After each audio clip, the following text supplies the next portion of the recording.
should already know what this is. And for those of you that aren't, just chill. See, we gonna get down to the other stuff here in a second. But what I'm always trying to get everybody to understand is everything is vibration. So, before we do anything else,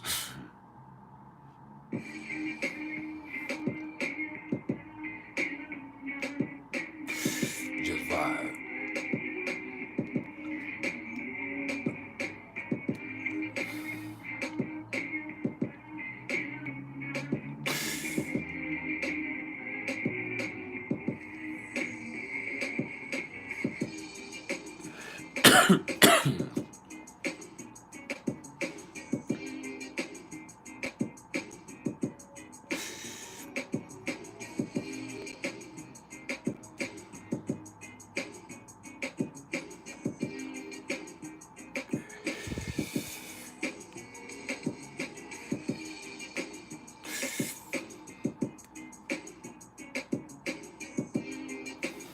Make sure y'all hit that like button as you come in the door.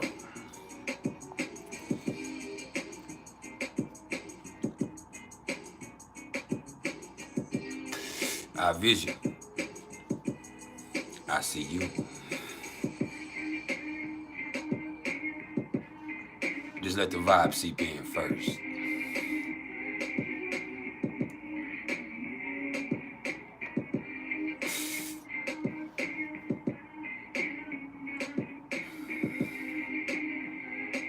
How's everybody else doing this afternoon or this evening or this morning, depending on where you are in the world?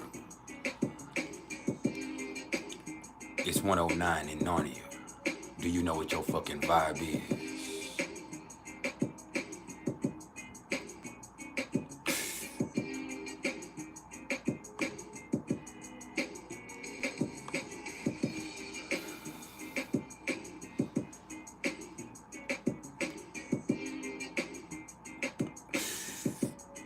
Yes, sir.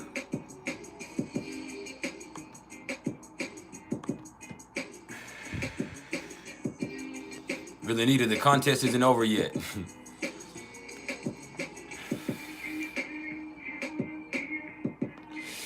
I'll probably pick tomorrow.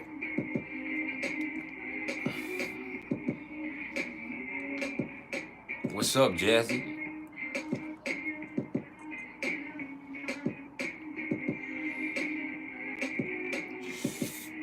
Heather Nielsen.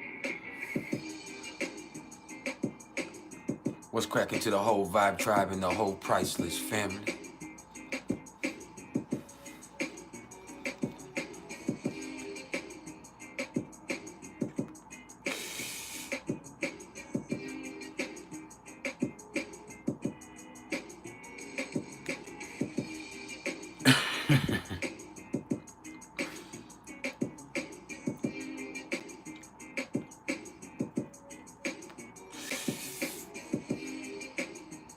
I haven't even really looked at them all yet. I will though. And I ain't gonna lie. Surrey Moon's pic with that cat on that motherfucking bed is pretty fucking...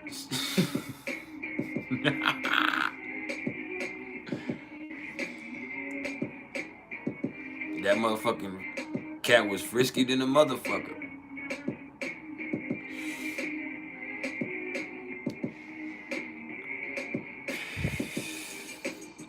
Kayana Johnson. What's going down in Great Britain?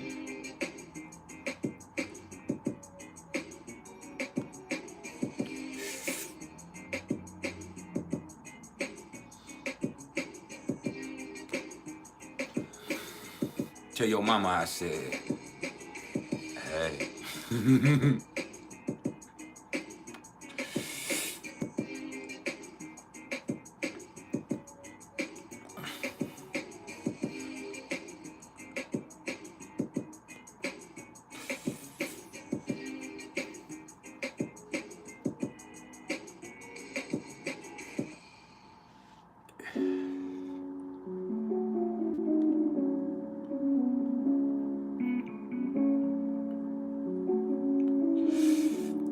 If you haven't smiled yet today, now would be the perfect time to do so.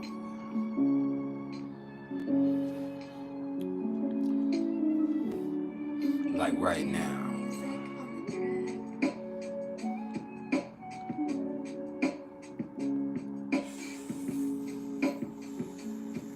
Valley. Heather Nielsen. In my Priceless Knowledge Yourself Facebook group, and then also in Star, we had a sexy photo contest with Mars going into Scorpio. We had a sexy photo extravaganza. Star got a lot more wild, but it's a whole different atmosphere than my Facebook group, my own personal one. But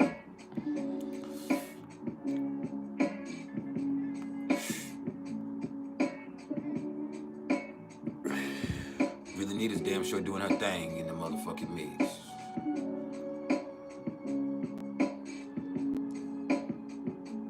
I do take bribery.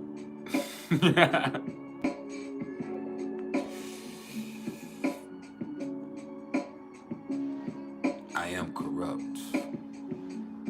Mars is in Scorpio.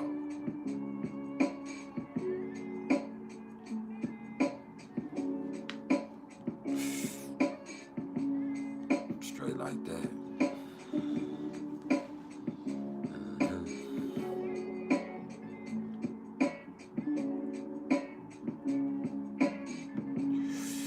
We're going to take just a few minutes to let a few more people trickle in, and then we're going to get down to that nitty gritty. Now today the nitty gritty is going to consist of us touching on the transits. We're not even going to elaborate on the aspects. I might quickly brief y'all on what's going on cosmically. And then we're going to talk about this eclipse for a few minutes. Then after that,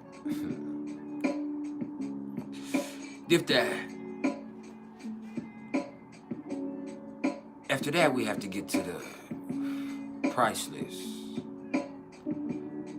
top 5 oddly compatible couples in astrology. And this is about the signs. And it could even be viewed as sun sign astrology today, but that's all right.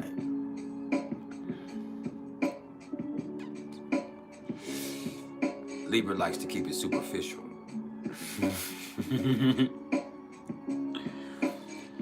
So we're going to talk about that a little bit.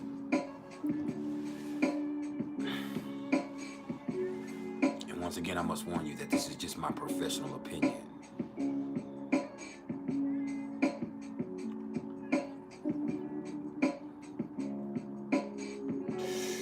Alonso. What's up with it, fam?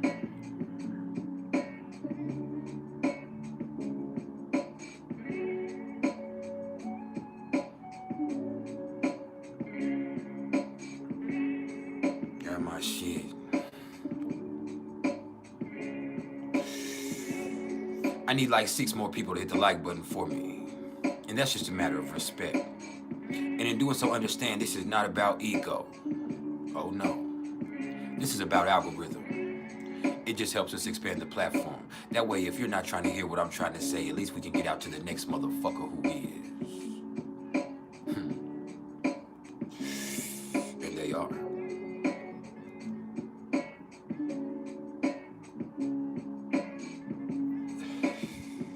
Yeah. 5. If you fuck around now, would be the perfect time to put some flame to that motherfucker. Yeah. Get your shit settled.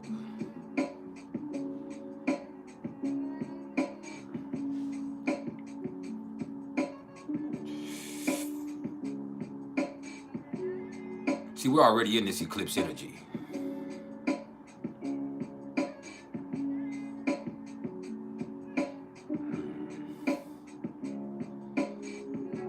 I'm here to hit you with a beam and balance your ass out.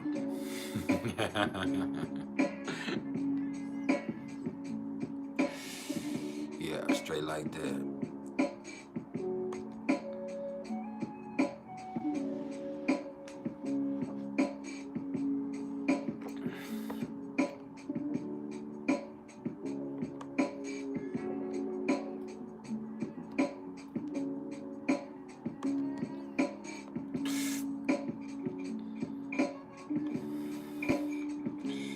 I always come back. You hear me? I'm like Charles Lee Ray.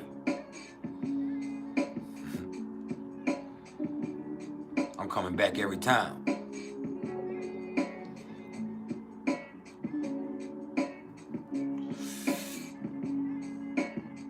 And for those of y'all that don't know who Charles Lee Ray is, that's Chucky, the dog.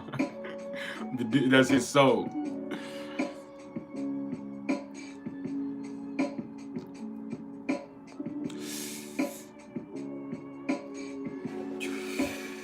One thing, two things for sure. Charles Lee Ray coming back. He gonna hit you with that Dembella.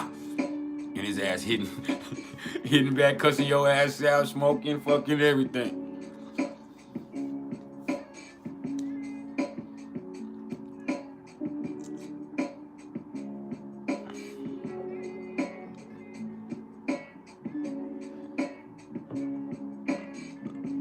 Yeah. I'm loving this vibe.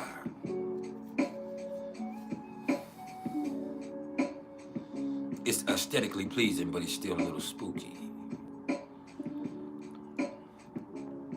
Not creepy, because that ain't me.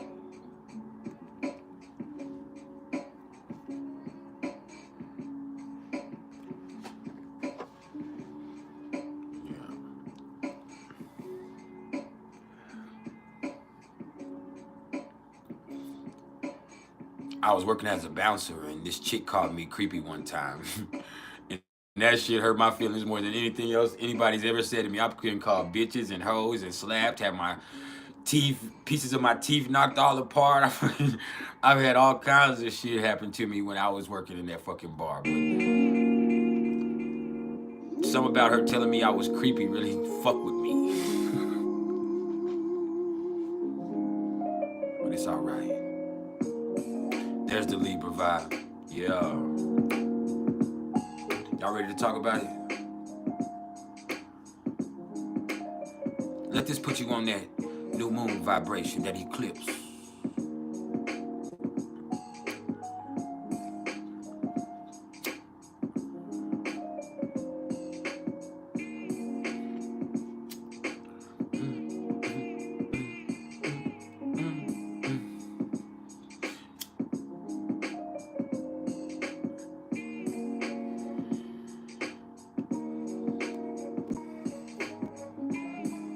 Sag always hurt Cancer's feelings. Maybe. She was a drunk asshole. I was walking them out towards the curb to make sure they got across the street. They were drunk, and her friend was looking at her, but she looked at me, she said, "You know what?" She just turned around. She said, "You know what? You think you're sexy as fuck. You think everybody paying attention to you. I know you think you hot shit, but she's like, you really fucking creepy as fuck." And I said, "What?" She's like, "Yeah, you think you fucking sexy, trying to get everybody's attention. Nah, you fucking creepy." And she fucking just staggered off into her fucking, and she probably was right. Cheryl Gray, coming from Tokyo, Japan. She there fucking with your man. But yeah. Funky ass bitch hurt my feelings.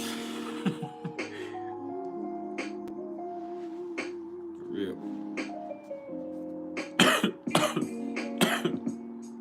I think I relapsed that night, and all my Pisces moon needed was an excuse.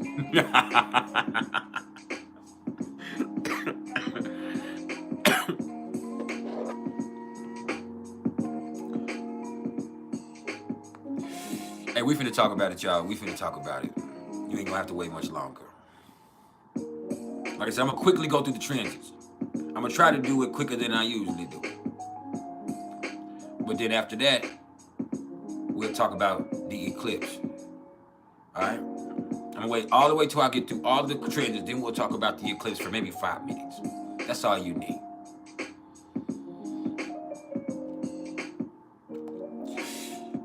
And then after that, we're gonna get into the PrIcElEs top 5 oddly compatible couples in the zodiac.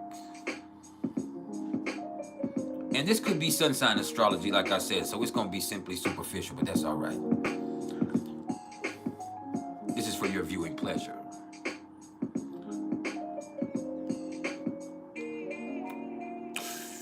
Yeah, I like that.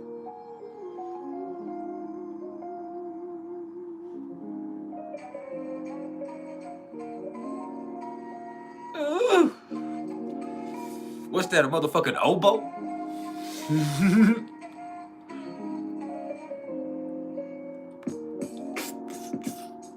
Yeah.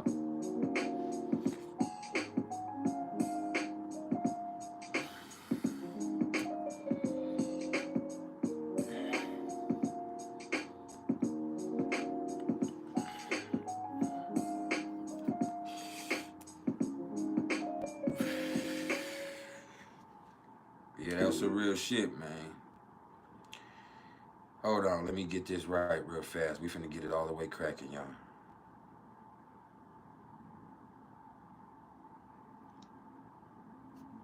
Just be patient.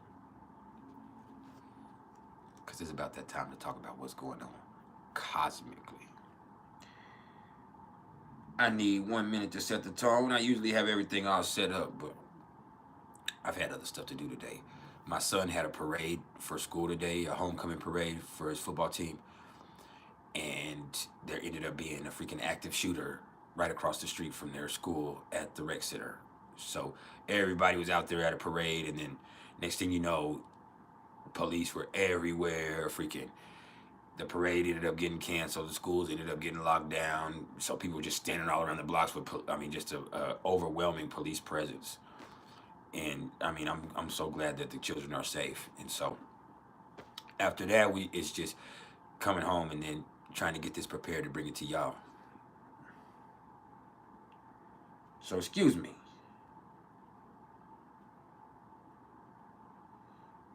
Let's see what we got here.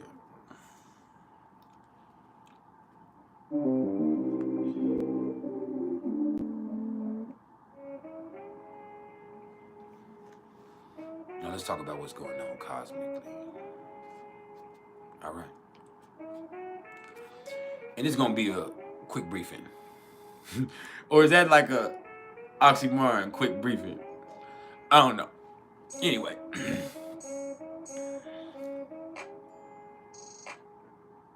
Yeah, it was a trip. You'll see it on the news probably. But the sun is now sitting at 20 degrees of Libra. And hey, this is about balance, harmony, aesthetics. All right. You can see people prone to some superficiality also. So just make sure it's not you that's faking the front, living a lie. All right. Now,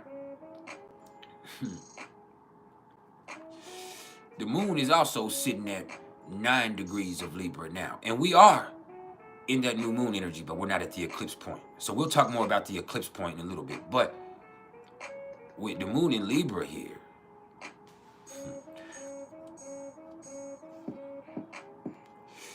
you can find yourself looking to other people to make you feel some type of way. You don't really know how you feel. They say some people with Libra moons natally don't really have feelings. Sometimes I agree. But when it boils down to it, being all right is more important than actually dealing with emotions with the moon in Libra. And that can be a problem in its own right, because it can lead to some personal dishonesty. That's what that energy right there can do in its worst way. But it also is a time where if you can be in the right environment, and sometimes that's not around different people, it's an aesthetically pleasing environment for yourself, by yourself, so you can figure out what you need to do for you. Sometimes doing that is the best thing you need to balance out your experience. All right. Now, I do want to mention that the sun is conjunct to Mercury and opposite to Chiron still. And so when you're looking at the sun being conjunct to Mercury and that being in Libra, that first of all is a lot of people saying things for the effect. It's very intellectual energy in its own way. It's very social energy in its own way. It just ain't deep. It ain't deep like that. But it's also very objective. Now, if you can look at things objectively with this opposition with Chiron, then you might be able to heal your motherfucking self.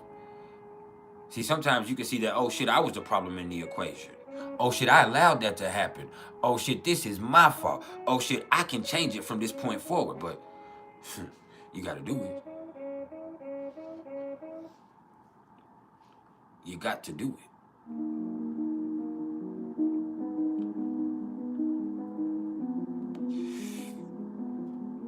I don't think you heard me though. Now,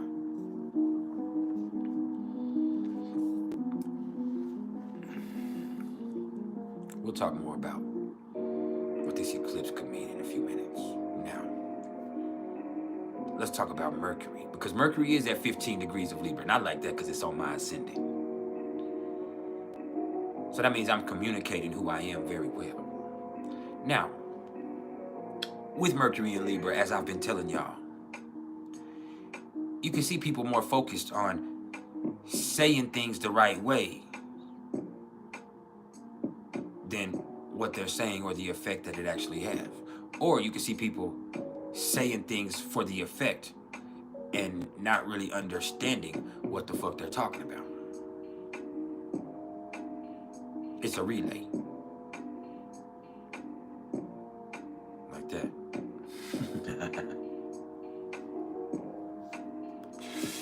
It's a motherfucking relay. Now, let me hit that real fast. Also understand with Mercury and Libra, as I said, this is an objective thought process. This is where you can separate your emotions from the equation and do what needs to be best in each situation. But once again, you have to make sure that you're not just making changes for the effect.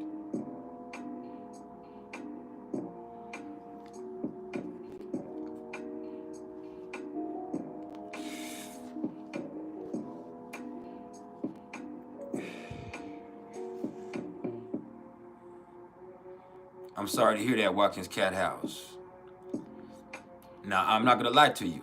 I'm sorry to hear that for you personally. But my Mercury in Leo really revels in the fact that I'm usually right. I tell my wife that all the time, like, you know I'm never wrong. She gets mad, but it's true. And she sometimes, I go in there and I just rub it right up, like, hey, I'm never wrong. And it's not even just about astrology, it's about a lot of stuff. Just because I pay attention. And her, even though my Mercury's in Leo, so I can be very arrogant, she has Mercury in Sagittarius. So she's very wise, but she misses out on key details of stuff. She doesn't always pay attention to comprehensive clues. And she does, you know what I mean? She does to context clues. And she's not always comprehensively paying attention to every situation. Like, she's worried about the big picture. So she's all the time, she's like, you know what I mean? And I'm like, no, I don't know what the fuck you mean. Like, what do you mean? And she's like, so, and I'm like, what? And so for me, I was like, look, I told you this is what happened. And she's like, that's not what happened. And I'm like, I'm telling you, that's what those people said. And she's like, that is not what they said. And I was like, I already saw the email. She's like, no, I'm telling you what I saw in the email. Then she'll go back and read it. She's like, oh. Well, I swear I thought I saw earlier. And she's like, let me look. I bet I can find it. I'm like, no, that's the Capricorn in you trying to always prove some shit. Like, no, you're just wrong. And I'm never wrong.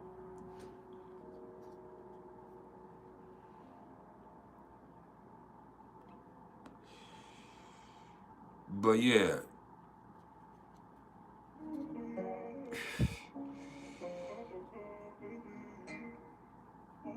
Like, she... But it's just because I pay attention. And I mean, I notice patterns. And as a Libra rising, as crazy as it is, I can't separate myself from most equations or how I personally feel towards each person and think, okay, this is what's going to happen. That's why I am pretty good at being an astrologer, because no matter how I personally feel about something or what I have going on personally, I can still objectively address most things in life. And so I am so grateful for my Libra rising, which is really my only air placement other than the Gemini stuff that I have, like with Chiron, the Black Moon Lilith and stuff like that. But having those things right there fundamentally, allowing myself to approach life from an objective perspective really does help me grow in a lot of ways. But anyway, back to the transits. I'm gonna quit tooting my own horn. Dude. Brr. Anyway, see, I keep kicking the camera. I don't know when I started kicking the camera all the time. Hey, it's the motherfucking Astro Girl Quay. That means it's a good fucking day. Now,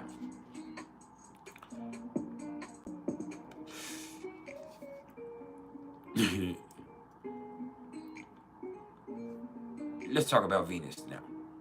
Because Venus is doing some interesting stuff, man. First of all, Venus is falling in Virgo. So it's not a very affectionate energy. It's just practical. It's very picky. But it's there. It's reliable. It's honest. And when Venus in Virgo, there's also a love of purity and service that comes into the mix. Now, the only problem with that is Venus is exactly conjunct to the Black Moon Lilith. No, it's not exactly conjunct. It's within 2-degree orb right now. So Venus is conjunct to the Black Moon Lilith, but still sextile to Mars, while Lilith is sextile to Mars.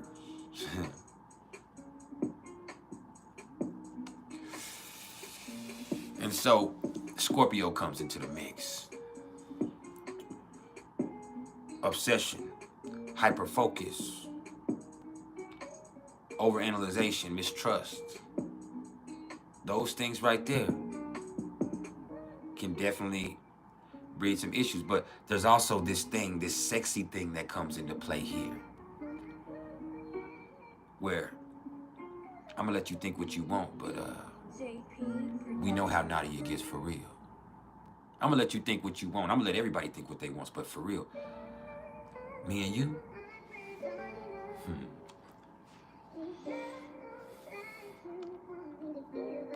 we got something special. Oh no, I'm not gonna lie to you.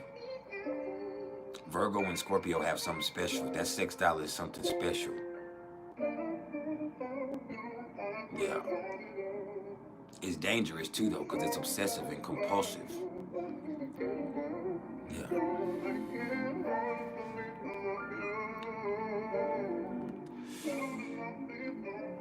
So with Venus sextile to Mars, this is not as smooth as it was when we were with Leo and Libra. Now this right here, this Virgo and Scorpio, this man, look, I love you so much I fucking hate you. I want you so bad I can't stand myself. It's that type of energy. See, a sextile is interesting. It's not naturally and easy like a trine, man. Now this is some hardcore shit right here. You make it hard for me to love you.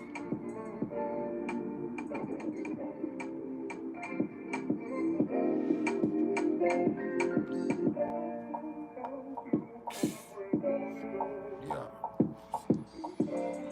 But Lilith is in the mix too. That's why I said it's not as nice as it seems.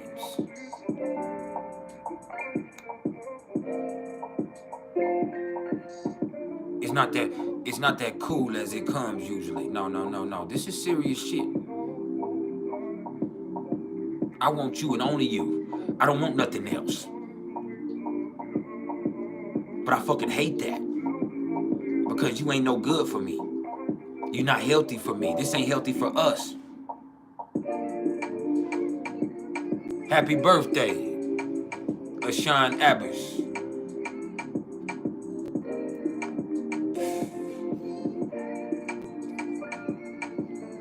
Yeah. Now, Mars is at 1 degree of Scorpio, and that is desire. It's dangerous desire. It's not impulse. This ain't Aries. Now this is desire. It's a feeling inside of you, bubbling from somewhere deep inside your motherfucking soul, where your will becomes attached to it, where, hey, you got to have it. So you'll play whatever game needs to be played. You'll wait as long as it takes. But you will have it because it's yours. Not some of it either, all of it. I will take it to extremes if I need to. That's what it is. That's what love is. That's what desire really is. This is what passion is really about.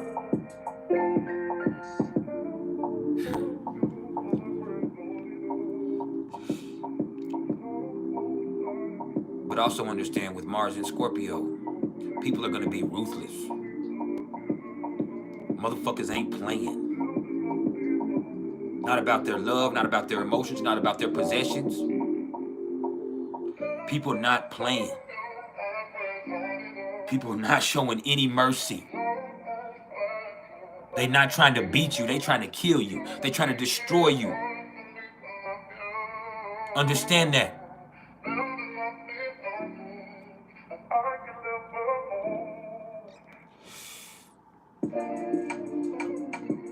Mars in Scorpio.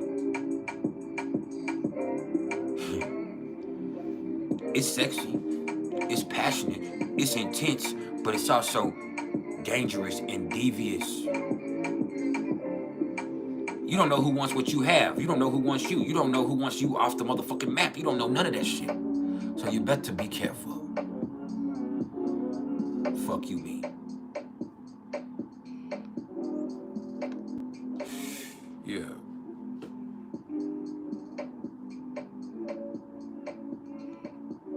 We vibing like that, man. And it's jamming for real. Now,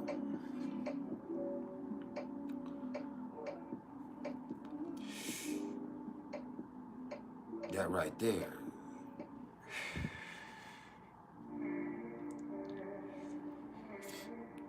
That brings us to Jupiter. Same. 98.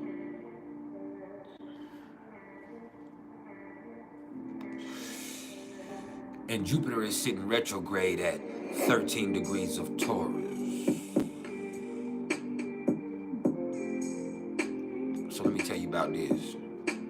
See, Jupiter sitting right there.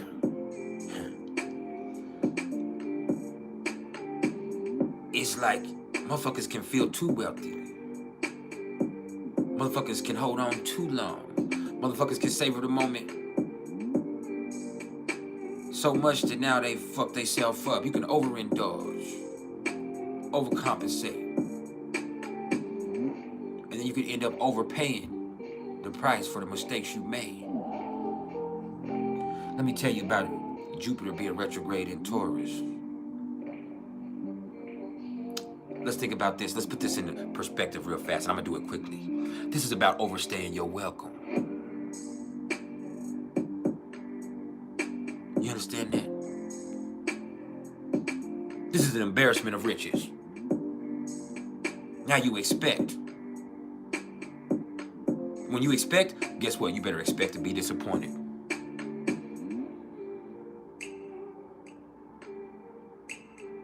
Same. 90. It's not that the blessings aren't out here. It's that people don't know what the fuck to do with them.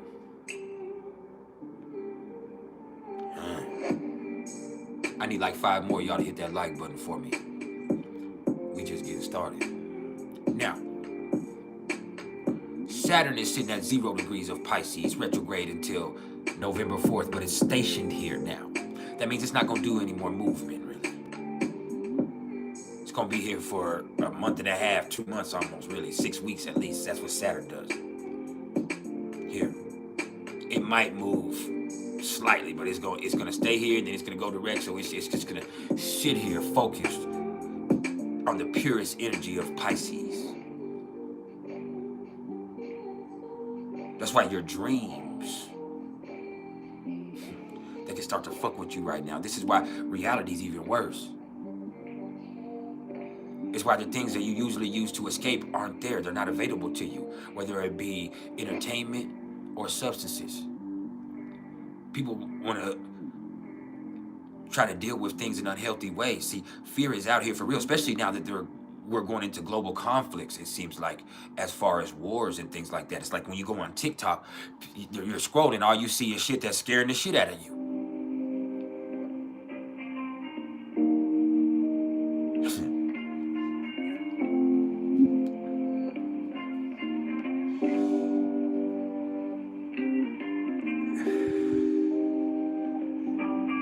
Hey, the Muse. It's even more than that. It's deeper than that. This is the start of something. It's not just simple about Israel and Palestine. And I'm not trying to fearmonger myself, because I've been telling people this for a year now, that this was about to happen. This is the start of a global conflict. Oh, this is just, it has to take place in minor things first. It's not just going to go away. More people end up getting involved. The same thing with Ukraine. This could also embolden China in their issues with Taiwan, which would anger the United States even further. If Iran becomes involved in any way, form, and fashion because of the Islamic influence, then it becomes even more treacherous. I'm not going to say World War III, but there's going to be even more conflict that comes from this. It's not the end of something. It's not something that's going to happen quickly and then they calm down. This is a war declared. It's not just a terrorist act. They declared war. That's something else. When a Congress or a government declares war, that institutes a whole bunch of principles into act from their constitution that allows them access to certain funds and access to certain manpower, and it allows them certain access to aid from NATO. And so when those type of things happen and it becomes official that someone has declared war, it's not something that ends in 6 months or 3, it's not something like that. It's not a little conflict where it's going to end. Like, no, this is something that's a big deal, especially for people in that region. And so as people become more emboldened, and people that don't know anything about what's actually going on in that area, in the global climate there, it just breeds a really, really dangerous atmosphere globally. Because the countries that have a Christian influence are going to immediately feel like it's their obligation to take up for Israel. And I'm not saying that's what's right or what isn't right, because I don't know what really happened politically between Palestine and Israel. And sometimes I like to look at things objectively, and it's not my business, and I don't care about politics. But I'm just saying the writing on the wall is the countries that are truly Christian influenced, they're gonna feel like it's obligatory for them to take up for Israel. It's not just about our country. This is about God. You understand? And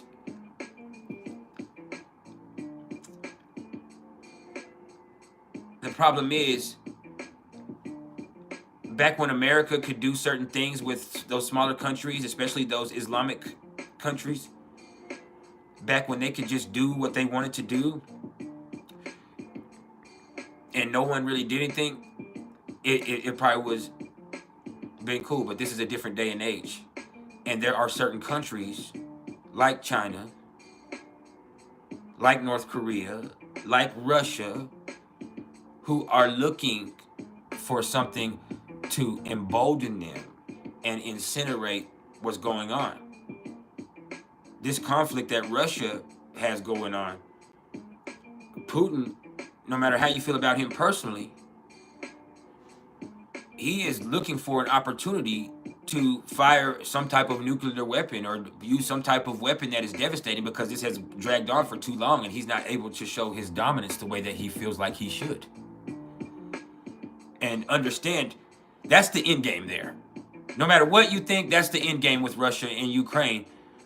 And it might end up being a global response where everybody condemns it and fucks them up, or it could be a big deal. But what ends up happening is Putin gets too frustrated, and Vladimir Putin decides that he's going to use a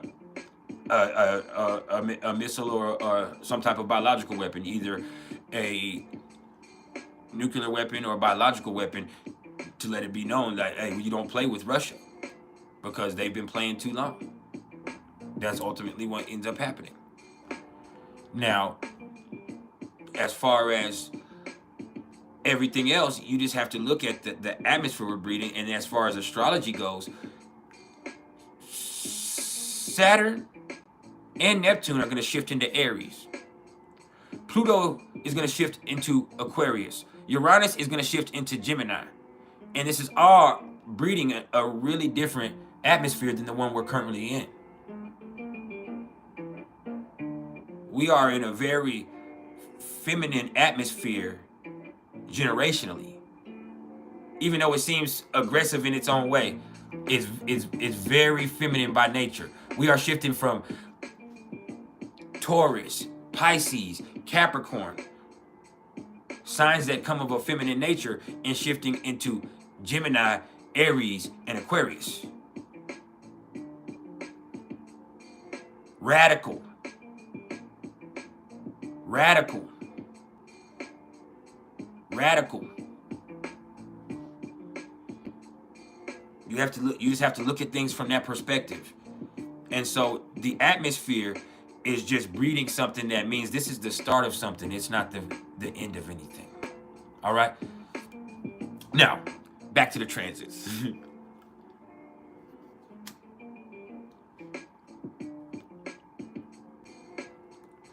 With Saturn in Pisces, there's a lot of fear going around. And it's fear in its purest form. Like, a lot of people have,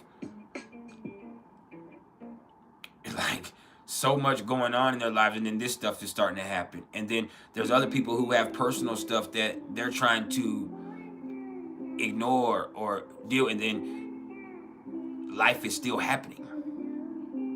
And the problem is, you need to deal with the emotions so you can maturely process things in life.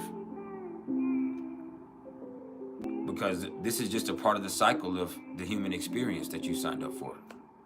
Now, Uranus is sitting retrograde at 22 degrees of Taurus still. And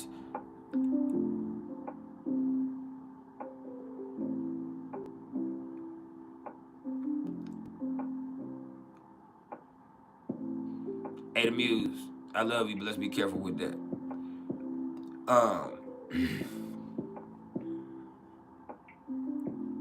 Because there are trans people that love this channel. Now, at 22 degrees of Taurus, it's like you cannot get comfortable no matter what goes on. Like, stuff just keeps happening. And so you have to find an inner point of stability where you're okay and calm regardless of what happens outwardly. I think you have to come from a place of, hey, Ada Muse is one of the Vibe tribe. Ada Muse been around for years. Ada Muse already know what's up. It's nothing but love. And what's understood ain't got to be explained. But with this right here, it's just, you're not going to be able to get comfortable. But you can find a stable place to operate from. But that comes from somewhere inside of you with the retrograde. It's not an external place or a financial point or no.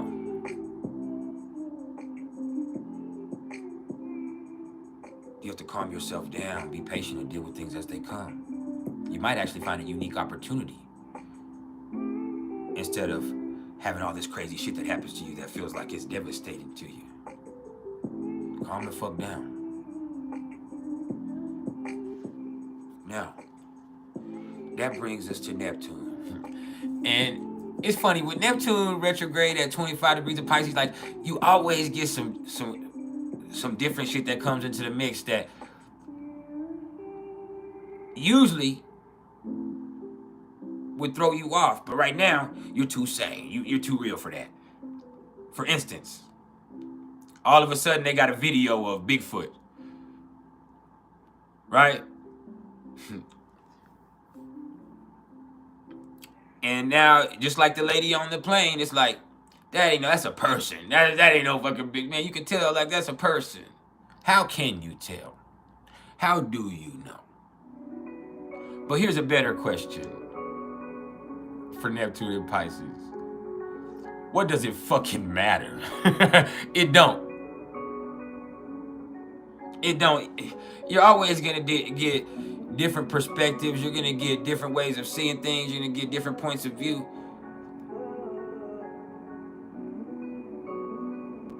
But you have to have an inner point of perception. You understand?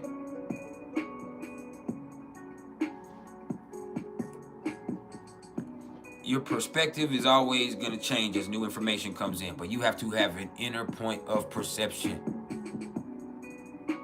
that helps you sort out what the fuck matters and what don't. It's not about what's real or what's fake, because a lot of shit is bullshit. You're bullshit.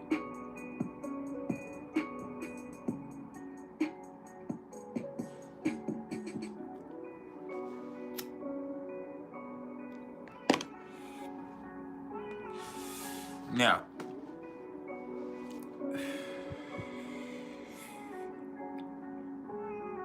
that brings us to Pluto. And Pluto's at 27 degrees of Capricorn. And maybe that's why people are too real. It's too realistic. It's fucking pessimistic. Like, this shit is fake. This motherfucker's fake. You know, fuck this. Fuck the... Motherfuckers complaining. Motherfuckers are disenchanted with life in general.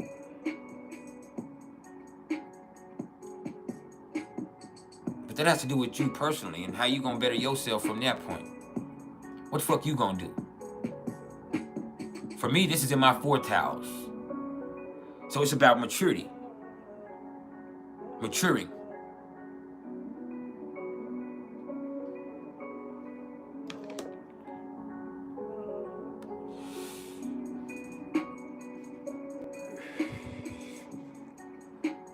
Nasifa 257, I didn't call you anything. I don't know you. I just now seen what you say, but let me help you out real fast. I'm gonna help you out real quick.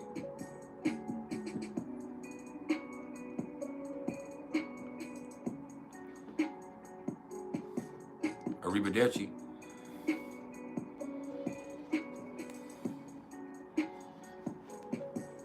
This vibe here is exclusive. And some people just can't fuck with it. So I'm gonna help you out. You can witness, but you can never be a part of it again.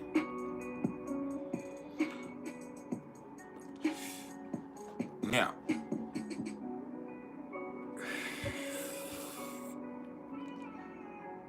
yeah, we're gonna keep it like that. With Pluto at 27 degrees of Capricorn, you can stress yourself out. Or you can get to work at making changes and get rid of the shit that's not serving you. You can tap your inner strength and find your motherfucking inspiration with Neptune being sextile to Pluto. Find your inspiration to keep going. But that lives inside of you. It's not external things. It's not a person or it's not a situation. It's your will to be better, to do better.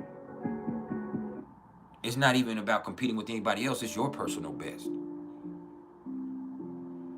I don't think you hear me at all.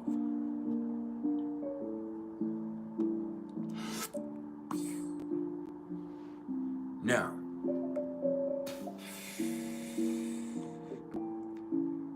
that right there brings us to Chiron, which is sitting at 17 degrees of Aries. So you just have to hold yourself accountable for whatever the fuck you have going on in your life and wherever you are.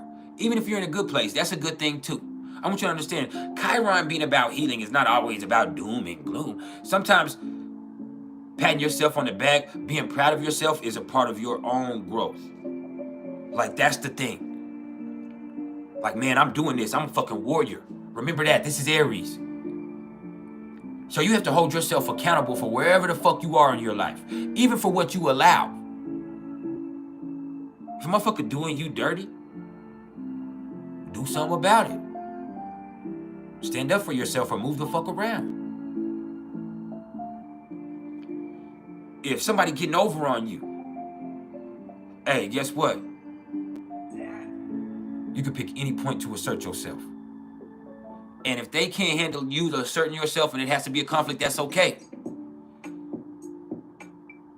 Because you know what's best for you. And from that point forth, now you are empowered in the fact that, hey, guess what? Through your awareness and your accountability, and through your actions, that's important. You brought healing into your life. But hey, who am I but a fucking professional? Star Love Astrology Company. Welcome to the vibe. Now, let's go ahead and talk about the Black Moon Lilith being at 1 degrees of Virgo. Because this right here, this is where you get picked apart. And it ain't life picking you apart. It ain't the other people, it's you picking yourself apart. You feel me? It's like you feel some type of way about yourself, and that's uncomfortable to you, and you don't want to look at that, so you start looking outwardly and seeing what else is wrong with everything else. And either picking or fixing. Picking or fixing. Either way, it's unhealthy for you. Yeah. This is where you're over-analytical, over-critical, over-technical. Like, calm down, Wody. It's where people are sweating the small shit. This is where you sweating the small shit fucks you up. What the fuck you doing? Shit.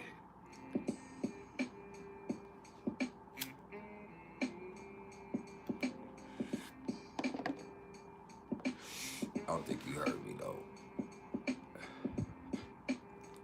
Now,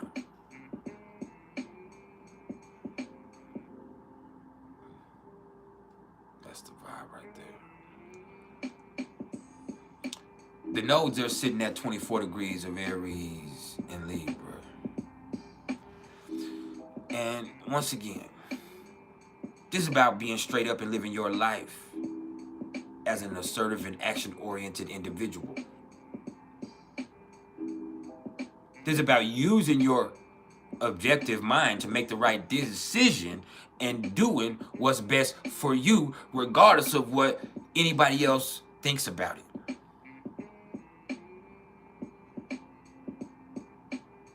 You hear me?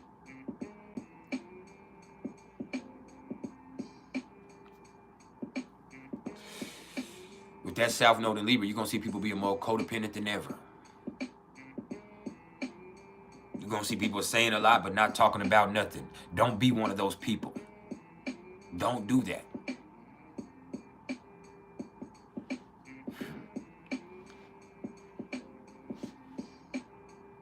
Use that Libra energy to objectively say the right thing, regardless of whether it benefits you or anybody else. It's about being straight up. Yeah.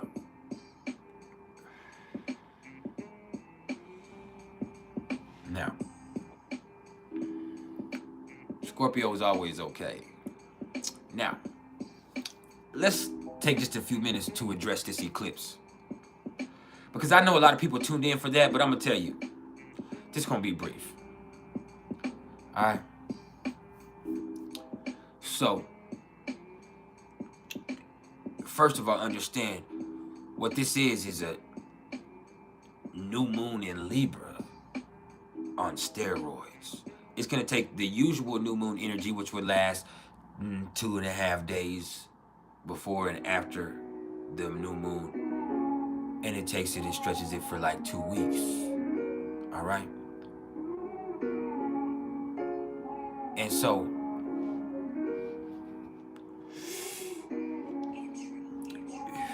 with this being in Libra, this is where you purify your decision-making process. See, Libra is cardinal. And Libra is going to be the best decision maker here in the zodiac. Because they separate from self and make the objective decision for what's best, period. This right here is where you find that beautiful place inside of yourself.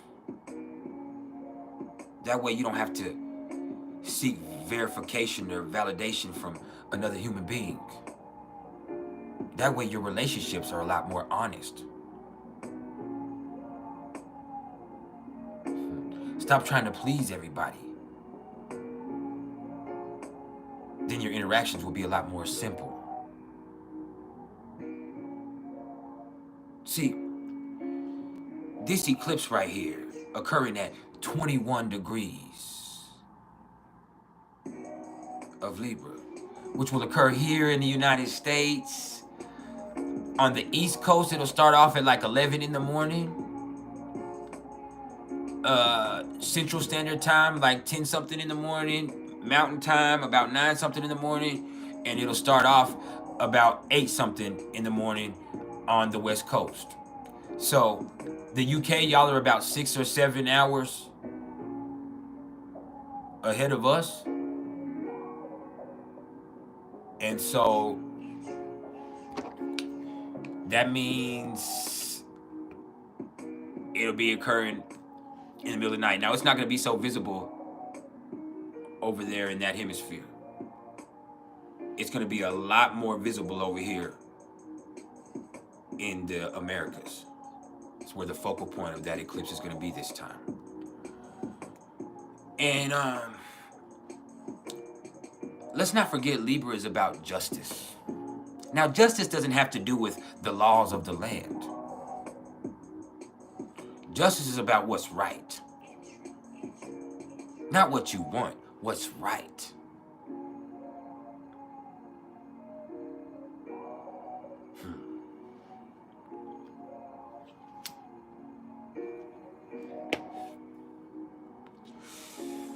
Yeah. So do yourself some justice and purify your decision-making process. Do your relationship some justice and find that beautiful place inside yourself that doesn't need verification or validation from external sources. Harmonize your experience. Beautify the expression of your will.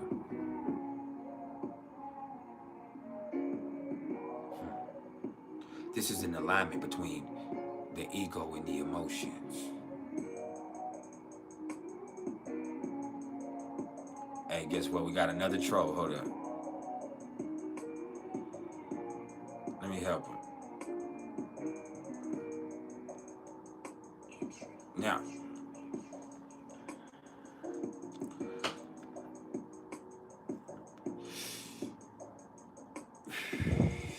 sorry, y'all, I had to deal with a troll real fast. They came in with some comments. I deleted it before they could even say anything, but yeah.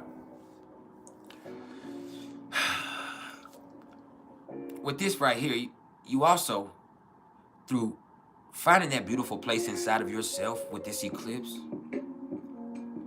it also allows you not to care so much about what other people think about you.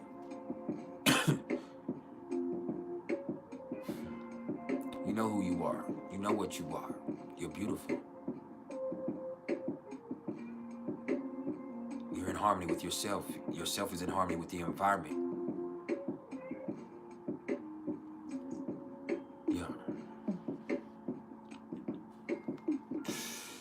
Something like that. Now, where's this gonna show up in your chart? Ask yourself that. Now, Fiendish, this one's personal, my fam. This one just for me. I got problems.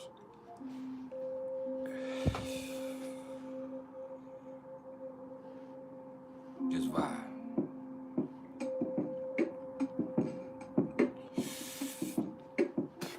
See, at that point of eclipse, that's where you find that place inside of yourself that's pleasing to you. Build your relationship with you.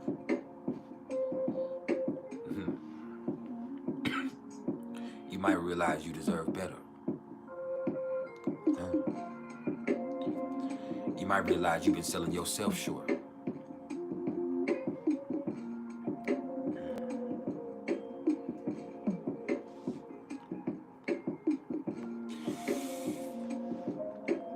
Harmonize your experience. Beautify the expression of your will.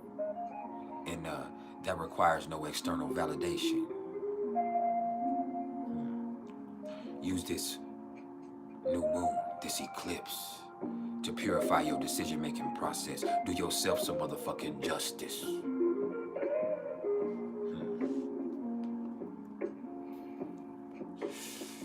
Yeah.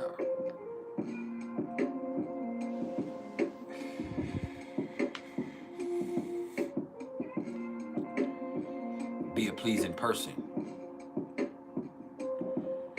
Don't worry about people pleasing. You know how you be a people pleasing individual? By giving in to other people's will. But see, your will is just to be pleasant. That means feel good about you. It has nothing to do with how you make anybody else feel. When you feel good about you,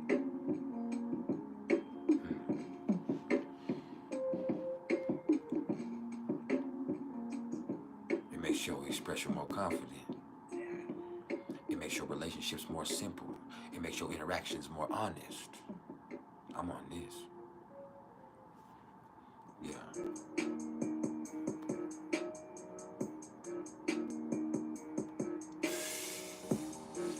Yeah. How y'all feel about that? This eclipse is in my first house.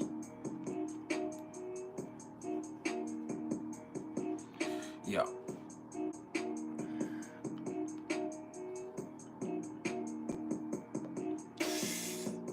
Square my Mars.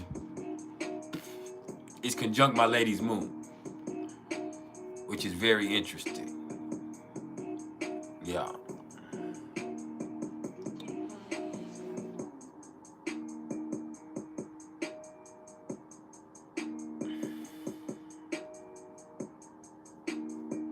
That's how I knew what?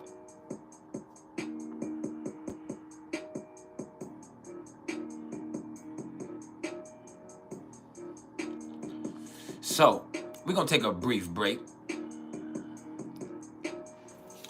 And now I'm not going anywhere.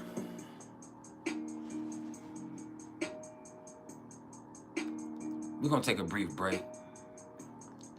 And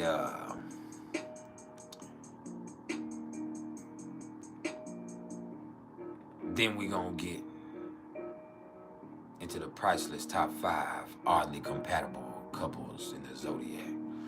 And let me answer y'all's questions real fast. How do I feel it will affect my looks? I don't think it'll affect my looks. I don't know what it'll affect. I mean, to be honest, if it's affecting, it would already be affecting. If it's within a 1 degree orb of square to my Mars, it would already be affecting me. But I have a lot of stuff going on. I have, you know, the moon coming into a conjunction with my ascendant right now. I have Mercury conjunct my ascendant. I have Venus opposite my moon, sextile my sun and Pluto, square my Saturn. I have Mars trine my moon and my sun and conjunct my Pluto. I have Jupiter square my Venus. I have Saturn trine my Sun and Pluto and conjunct my Moon. I have Uranus exactly trine my Mars and sextile my Jupiter. I have Neptune conjunct my Jupiter. I have Pluto square my nodes exactly and coming into a conjunction with my Mars. It's in a 5-degree orb of my Mars. And I have Chiron on my descendant. And I'm in a nodal return. That's what I got going on. Shit. Shit's a trip, man. Like every area of my chart is activated. And it's not very fun. Now, Rich Wealthy, I just talked about the effect the eclipse has. The eclipse is just, it depends on where it's hitting you. I told you what to do with it. The eclipse might not have any effect at all. It's the sun and the moon. Now, people who are into the cycles lunarly, they have their own way of doing things too. The people that really follow the cycles of the moon and people who would attribute some of their ritualistic stuff to that, they really feel like it's very influential to them. I feel like the cycles of the moon are important in their own way, but I also feel like the moon and the sun both move so quickly that a lot of the times some stuff happens in the moment in a day, and it's not life-changing, crucial shit, but it is something that happens to you that you had to deal with at that time. Now, when an eclipse happens, this is a big deal. It takes that energy of a regular new moon that I would be speaking on, and it kind of magnifies it times 10. And so this right here, who knows? Who knows? Who knows? For you personally, and as far as it affected my looks, shit, maybe I'll grow some hair back or something. I don't know. So, we're about to get into the PrIcElEs top 5 all the compatible couples in the zodiac. And before I get started, this is really about the sign in its whole energetic expression, or it could even be considered as sun sign astrology. This is Libra season. We're keeping it superficial. We could take it so much deeper and look at Venus, which we have already done, and look at synastry, which we do all the time. But this right here is just looking at the compatibility of the people who have this energy in its prominence. Okay? And so,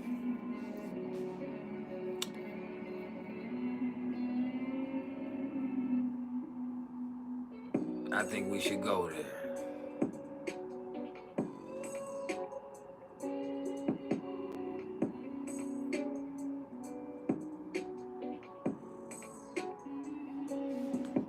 Now,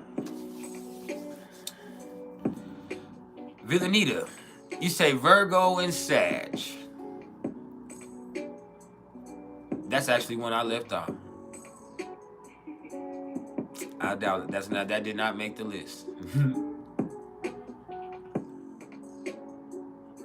But I would consider it now that I think about it. All right. And this is just my professional opinion. And there's a whole bunch of ways people could see some signs as being compatible for each other.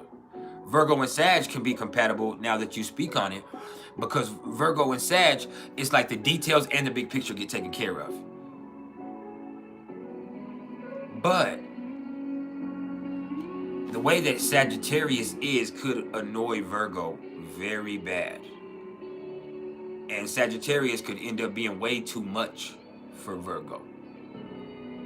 And so that right there is one of the reasons why I did not put them on the list. But it's funny that you said Sag and Virgo, because this one that I'm going to have as our only honorable mention is probably going to be similar. So, before we get into the actual top 5, I do have an honorable mention, as is tradition usually. And so,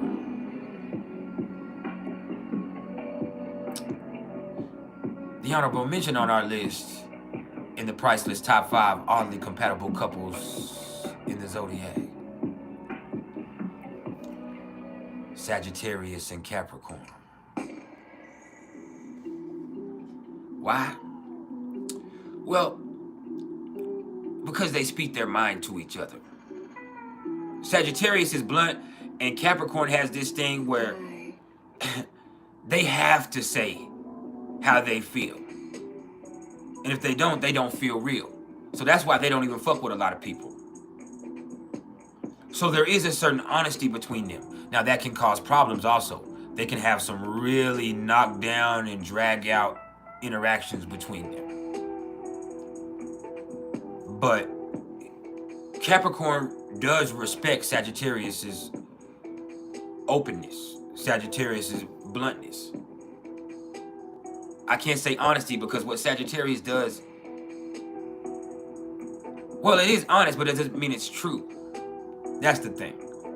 Sagittarius says how it feels passionately or how it feels something should be. Doesn't mean that's what it really is or what the facts are. And that's another reason why Virgo and Sagittarius sometimes would be a little harder to get to. But that's also why Sagittarius and Capricorn can have their clashes at times. I've seen it. My oldest daughter's a Sagittarius. Her mother's a Capricorn. And there's a certain honesty between them that is really refreshing, but they also have a certain energy between them that it can go left between them. Now, here's another thing about this interaction that's interesting. When it comes to Sagittarius and Capricorn, Capricorn is also very refreshed that they've found somebody who doesn't need them. Sagittarius don't need Capricorn. And unlike Cancer, Capricorn don't want you to need them. Capricorn is responsible for whatever is their responsibility, but ultimately they want you to take care of your responsibilities like they do. They want you to be grown. They don't want you to be dependent on them. So, the fact that Capricorn has found somebody that doesn't need them is why I definitely feel like they were worth mentioning here. All right? And that's why this little interaction is the only honorable mention on our list here. All right? Now, that brings us to the actual top 5 oddly compatible couples in the zodiac, according to the PrIcElEs one himself. Now, let me light something up before I even get to this. Because what's interesting is, for the same reason that, or really the opposite reason that Sag and Capricorn were here, is the reason why I have to address their contemporaries as number 5 on our list. So, number 5 on the list of the PrIcElEs top 5 oddly compatible couples in the zodiac: Gemini and Cancer. Because, just like I said, Capricorn is refreshed that they found somebody who doesn't need them. Oh, Cancer is so happy that they can nurture Gemini.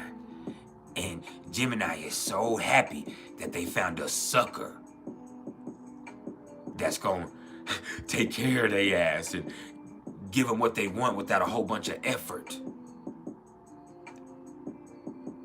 And so, the toxicity of this is why they're only number 5. Because Gemini don't really want Cancer per se. They might care for him deep down in a fundamental way, but Gemini enjoys what Cancer does for them, and Gemini is not gonna refuse. No, they're gonna keep tapping that well. And as long as you allow me to keep getting over on you and keep playing with you like this, then I'm gonna keep playing with you like this. It's kind of fun, and I'm getting what I want. And Cancer, they're suckers on purpose. Like, they know what's going on, and they like that shit. They know, hey, Gemini needs me. This broke motherfucker, this dope fiend motherfucker, this sorry motherfucker. Like, and I'm not saying all Geminis are like that, but this struggling musician, whatever it is, this motherfucker, this artist, like, I don't think they can do it for themselves. So I can do it for them. And Gemini can do everything for themselves. But Cancer, it really feeds off the fact that Gemini will allow them to do everything for them. Gemini will allow them to take care of them. And that's the truth. And Cancer wants somebody to take care of. You need me now. It's an emotional manipulation.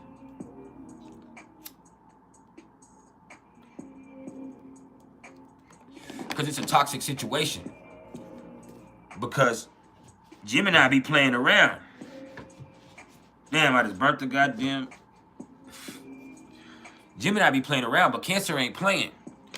Cancer is playing their role. But they're not playing a game. Gemini is playing a game in their way. It's not that serious to them. Not a lot is. But Cancer's emotions are involved. And so Cancer, they allow themselves to be fooled on purpose. Like, man, this motherfucker, you know, they have to love me. They need me. But really, Gemini, they can get that from just about anybody. The beautiful thing about Gemini is Gemini has it like that. You can talk all the shit you want about Gemini, but Gemini has it like that. Gemini has a little special something. They have a little special something.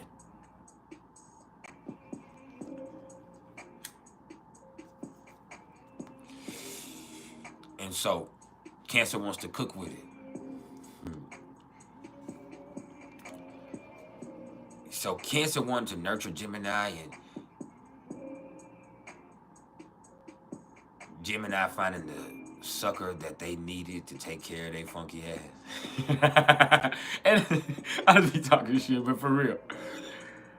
Finding somebody that really loves them. See, I could show you this relationship in real life, not even as a personal relationship. You can just look at me and my dad, myself. I love my daddy so much. I love my daddy with everything in the world, but my dad ain't shit. He's abused me in my lifetime. He's fucked me over. He don't really care about me. The only time he comes to me in any form is when he's worried about something or when he has a problem.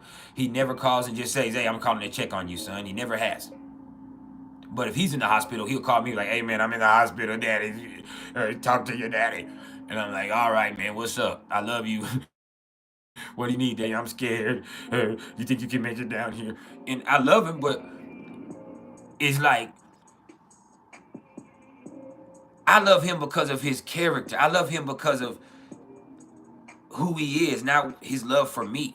You get what I'm saying? I love him because of his charisma. Even my dad, like, he's funny. He's incredibly entertaining. Like, there's something about him, like, you can't get enough of that motherfucker, even though you can't stand him and you know he ain't shit. And so there's that dynamic between Gemini and Cancer that's unhealthy. That's why they're only number 5. But it's also this thing between them that's kind of irresistible. And you see this couple a lot. You see Gemini and Capricorn sometimes too. But that's a whole other conversation. That's a whole different level of toxicity. That can even turn abusive sometimes. But we'll talk about that another time. Now, and what's funny is, it's not the one who you think is going to be the one doing the abusing in that situation. But all of that is why Gemini and Cancer are number 5 on the list of the priceless top 5 oddly compatible couples in astrology. Now, I need a few more of y'all to hit that like button for me. And that's just a matter of algorithm, not ego. Help us expand this platform. Now,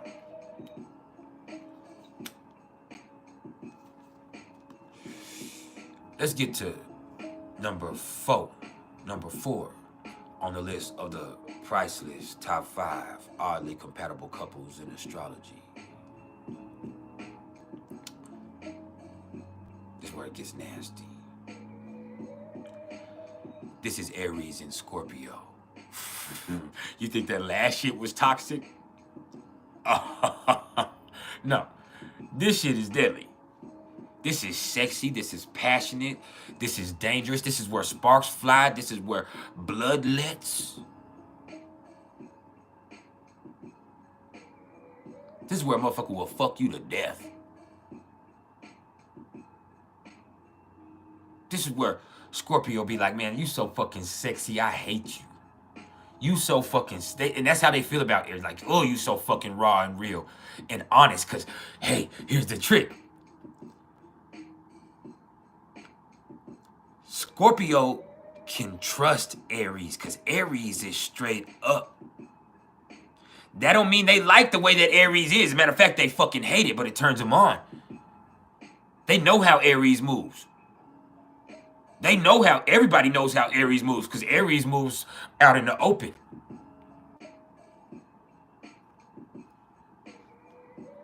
Motherfucker, I ain't never lied to you. I did you like you deserved. I did you like you deserved. I didn't lie to you.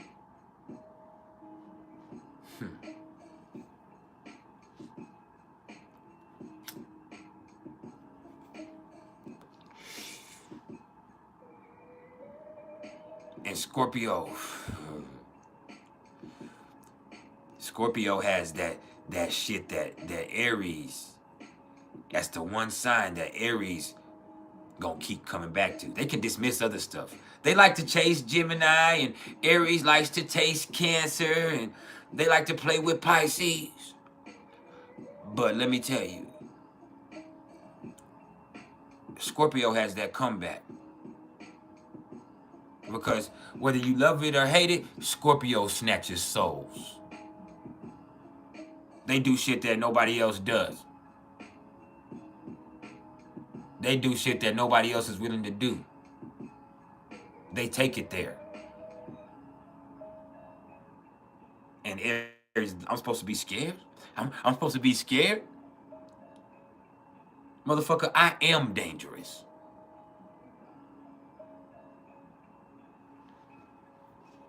That's danger and death.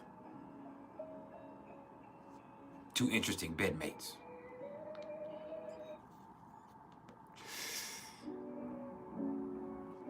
Oh yeah.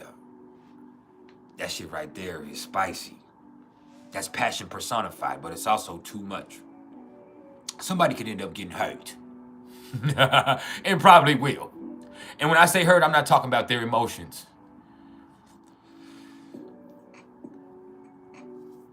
This is where I told you not to play with me. This is where Scorpio tells Aries, I told you not to play with me. And Aries still play with him, just like Gemini would. But Gemini would get away with it. Aries don't care. Scorpio says, look, I told your ass not to fucking play with me. And Aries said, hey, I'm a player, baby. I'm sorry. I'm a player. You knew that. You knew that. So we can go to war or I can fuck you to death. Better in fact, we can fuck to the death. And I'll still fucking hate you. And still want you just the same.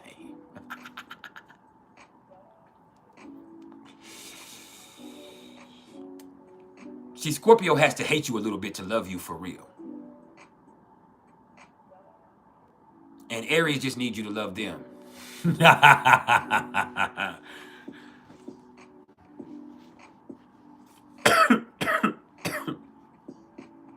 you will.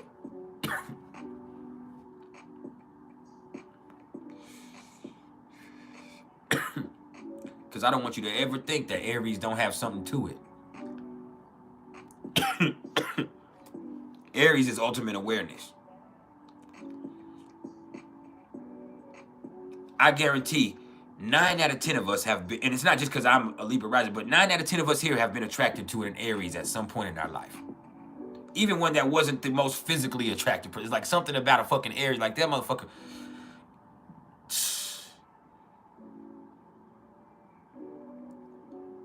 Whether it's a woman, it's like, man, that right there is sexy. Whether it's a man, you be like, man, that right there is a motherfucking man. Like there's something carnal about him. There's something primal about an Aries. Aries and Scorpio are the 2 signs that find it easiest to awaken sexual desire in other signs.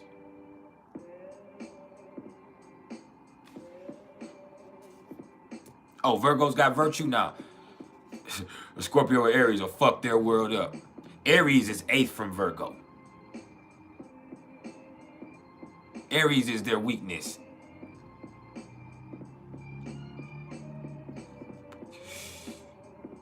Oh, you stingy with it? I'll take it.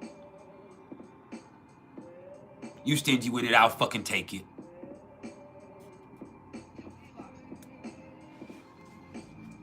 Yeah.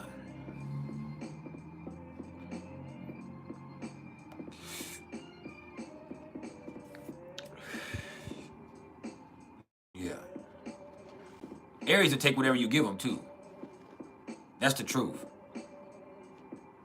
Oh, you a virgin? I'll take that head. that neck, I know your mouth ain't a virgin. Like, Aries is like, and Scorpio allows Aries to keep pushing the envelope. Yes. There's the thing between them two. Scorpio allows Aries to keep pushing the envelope. Oh, you want to keep going further? For real?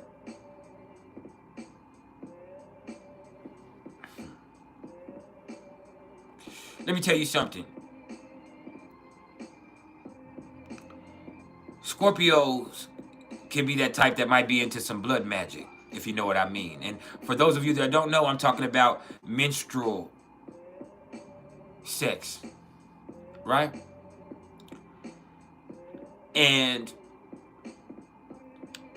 Aries ain't gonna even ask. Aries don't give a fuck. Aries don't give a fuck if you curse them. They don't give a fuck if you threaten them. They just want what they want.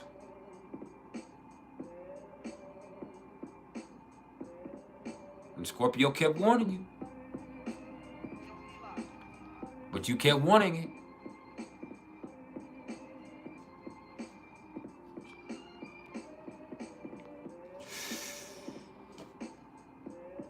And that right there is why Aries and Virgo. I mean Aries and Virgo, Aries and Scorpio.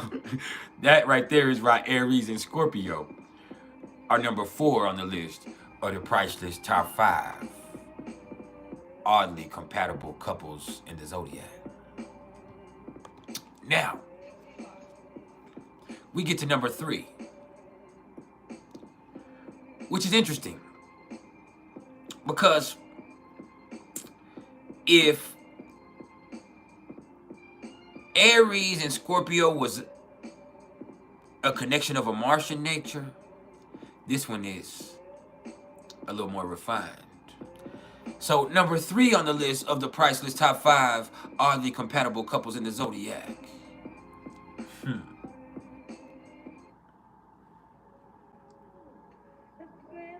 Taurus and Libra.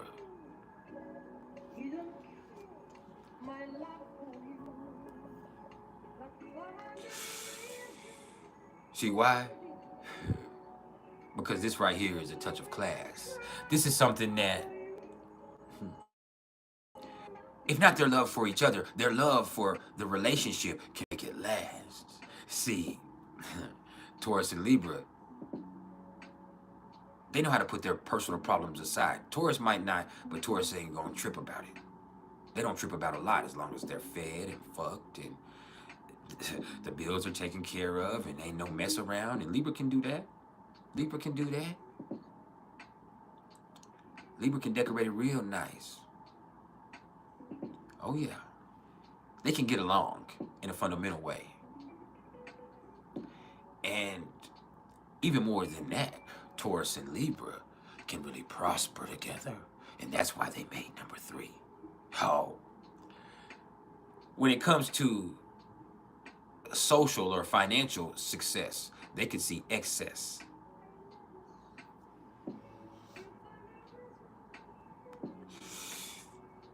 Hey, hold up. Let me help you out, Banana Peel Pop. Seems that my smoking has bothered you. You ain't got to worry about ever seeing it again. Bye. You are now banished from the vibe. Exiled. Who's next? See, Taurus and Libra, they want to live the high life. They want to experience the finer things. And Libra needs something solid to hold on to. You hear me? Now, the problem is when there is a problem, nobody speaks up. That's why they're only number 3. Taurus ain't gonna really say nothing until it's a major problem, and then it's too big. And Libra's gonna keep sugarcoating it and keep glossing it over. And Taurus is gonna keep watching and waiting. And eventually,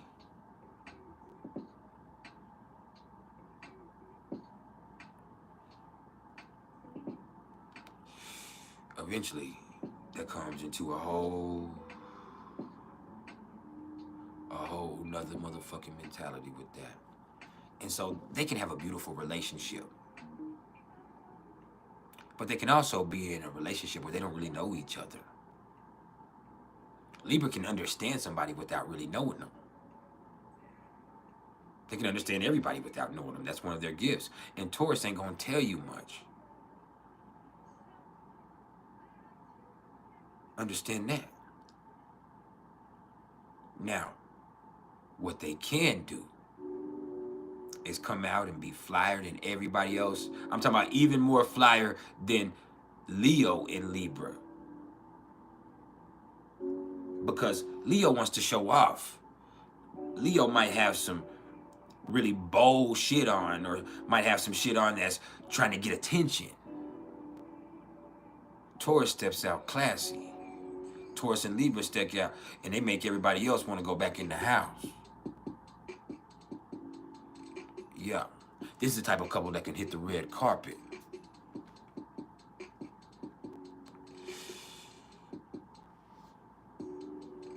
Yeah. They can hit that motherfucking red carpet together. And let me also say that they support each other. Sometimes that doesn't come with words. It's beyond that. They better each other's lives. They beautify each other's experience. That's beautiful. They just don't understand each other. That's why that in conjunction is in the mix. They don't understand each other. And they might not ever understand each other, but they don't need to understand each other. Taurus doesn't care to understand Libra. Libra understands everybody, kind of. But nobody understands Libra. And Taurus is cool with that.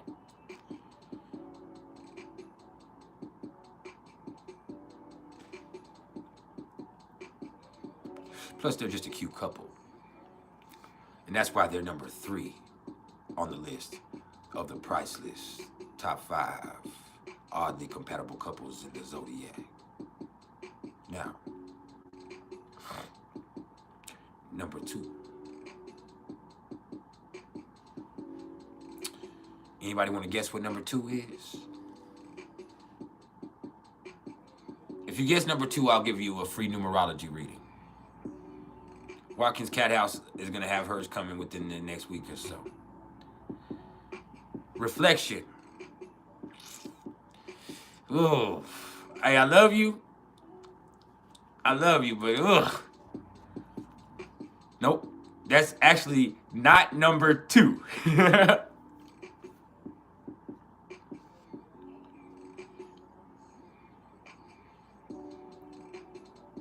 Hey, let me help you out.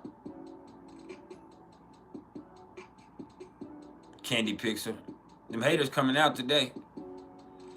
You ain't got to never worry about seeing my curtains again or the lack thereof. Now,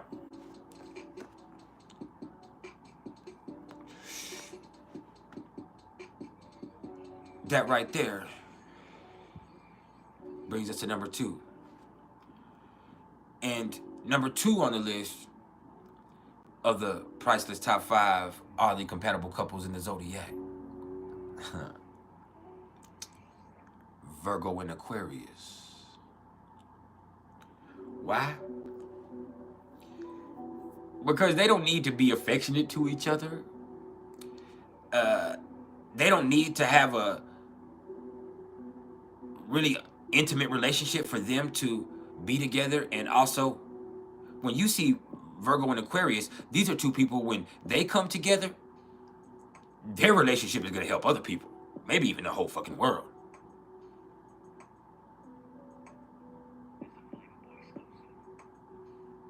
Now, how they are behind the closed doors of their home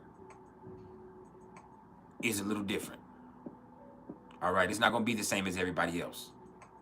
They're not hugging and laying up and cuddling all motherfucking night and all that shit.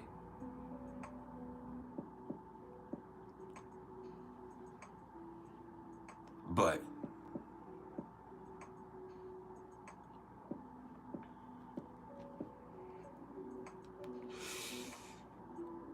they do have something to them. They have an intellectual synthesis. See, they can get on each other's level. They can talk about shit nobody else understands.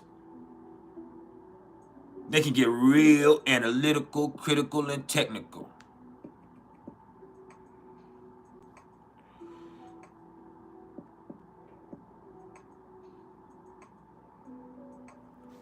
Yeah, they can.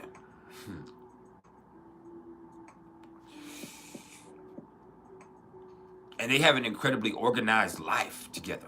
And let me show you how they help each other. See, I'm going to be honest with you. Aquarius probably has the worst hygiene out of the whole zodiac. They probably have the worst hygiene out of the whole zodiac because they're not really thinking about that.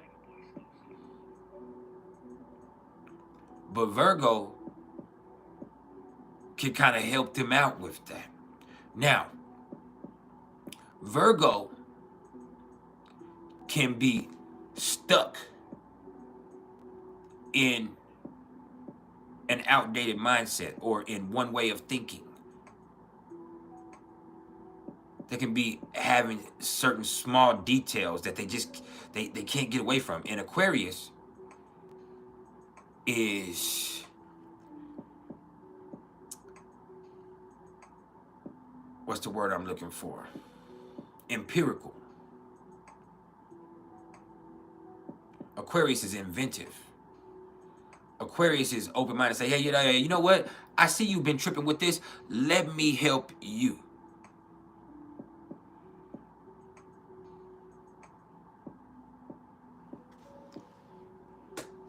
Like, let me help you. Because you just don't get it. And you're highly intelligent. So let me put it in perspective for you that you can and then they can understand it. See, they have a synthesis intellectually that no other sign can get to. Gemini is very clever.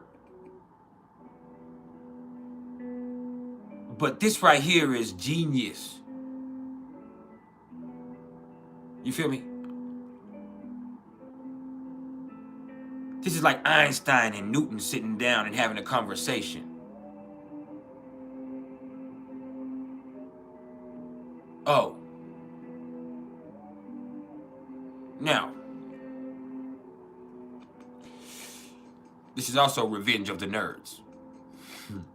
Don't think they're gonna have a boring sex life. They might not be really intimate and affectionate out in public and all that shit, but let me tell you something else about them sexually with these people right here. This is some kinky shit.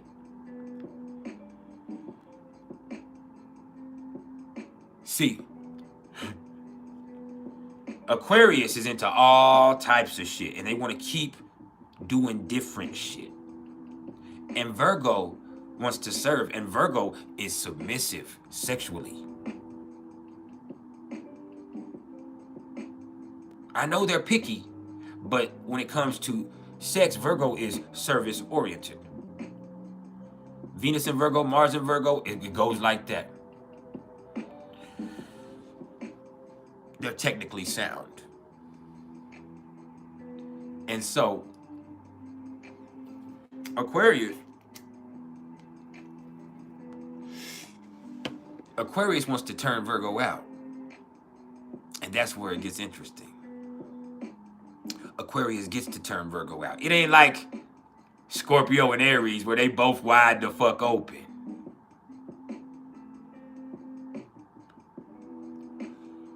It ain't like that. No. Aquarius turns Virgo out.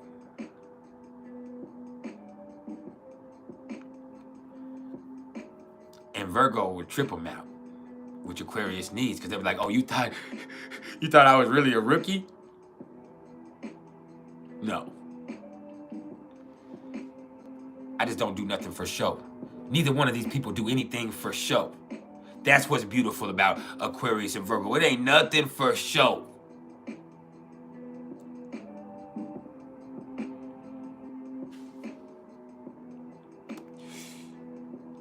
They cool with it. Now,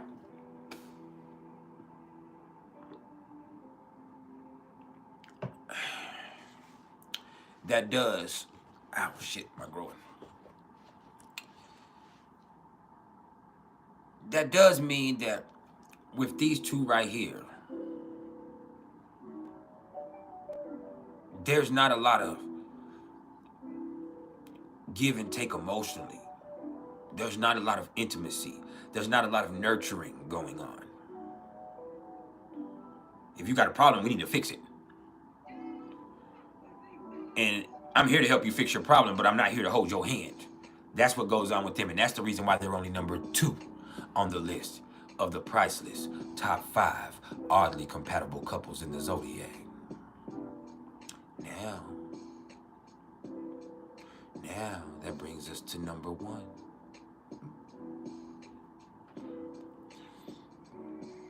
Number 1 on the list of the priceless top 5 oddly compatible couples in the zodiac, as Reflection mentioned before.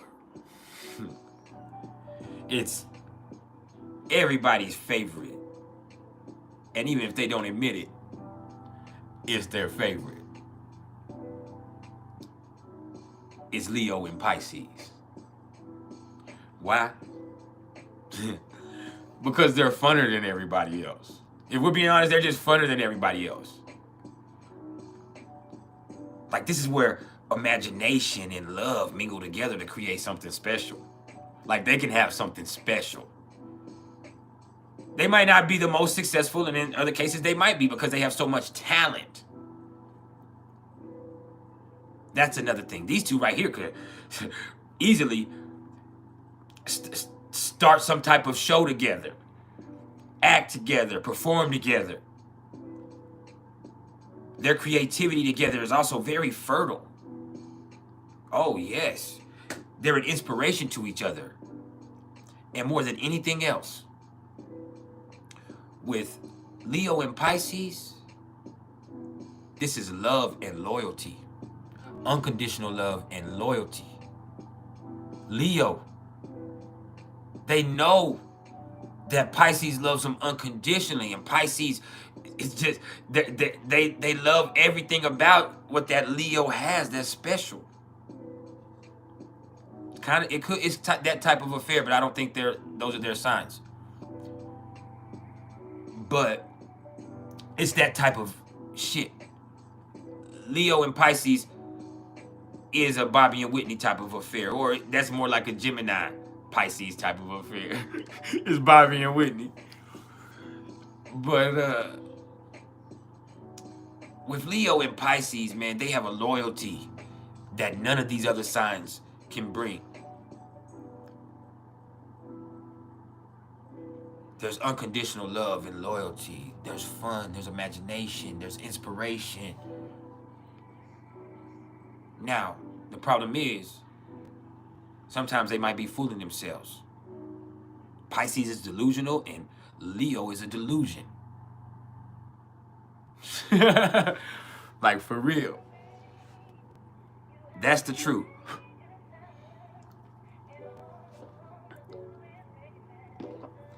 Leo seems one way. Pisces seems one way.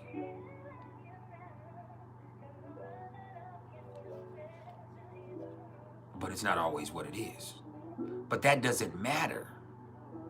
It doesn't matter because it's about the love between them. They're still loyal to each other. Because I loved you for your soul and what's special about you. I don't care about the image you projected or the facade you have, because guess what? Now I love you. Pisces has that type of love. Pisces don't care if your ass is fake or fucked up or you fed them a facade. Now they love you. I love you now, so I can forgive you. And Leo is looking for that type of love. I want you to know that.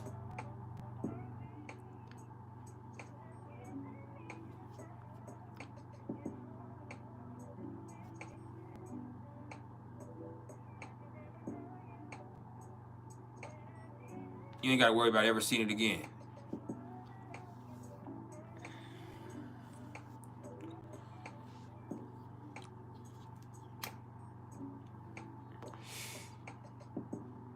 And both of these signs can be childish, though. They can be childish and childlike. But at the same time, like, this is the type of couple that could have that romantic connection and that type of interaction with each other that endures over decades because it always stayed youthful. It always stayed young. It always stayed fresh between them. And it's beautiful. And even if they're the type of couple that couldn't be together in a traditional sense, and they see each other, and they have this crazy ass vibe between each other, which Pisces and Leo can have, but they don't really know each other. But then they run into each other again years later, and it's like, damn, like it brings them back to that place and who they are. It reminds them that they're still beautiful and they're still young, and it's about the soul. And so they really start to enjoy each other's presence in a way that very few can.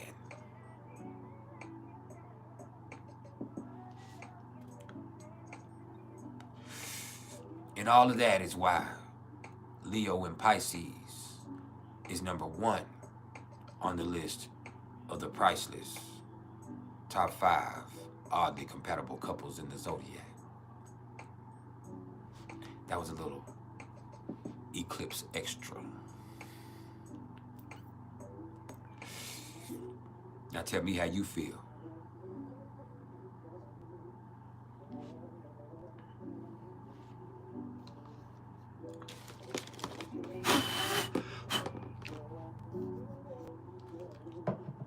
Hey, hold up, y'all. Baby! Junior, where's your mom?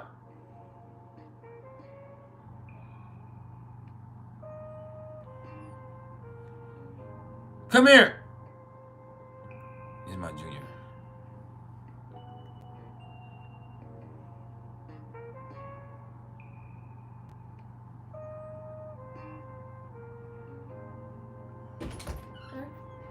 How was your day? Come give me a hug. Say what's up to the people all over the world. Come let them see you. Hi. Hi. You good? Yeah. You had a good day? Uh-huh. What? It sounded like y'all came in with bags. Y'all got some food or something? No. I'm hungry. I thought she got some food. She been gone for a long time. See, that's the cancer in me.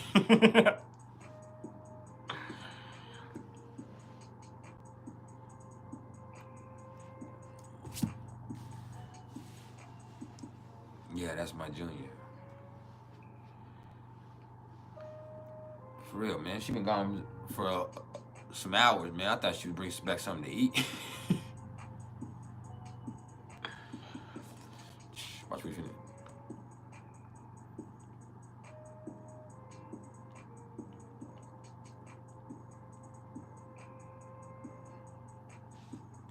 When she comes in here, I gotta change my whole face. I gotta. Does that look sad enough? Yeah, you got here like that. I'm hungry. You think that'll work on a Capricorn?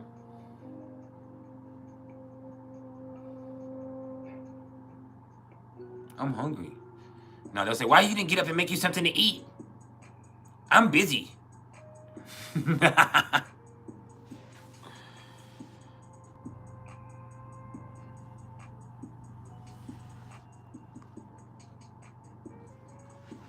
That's what she gonna say. I'm busy.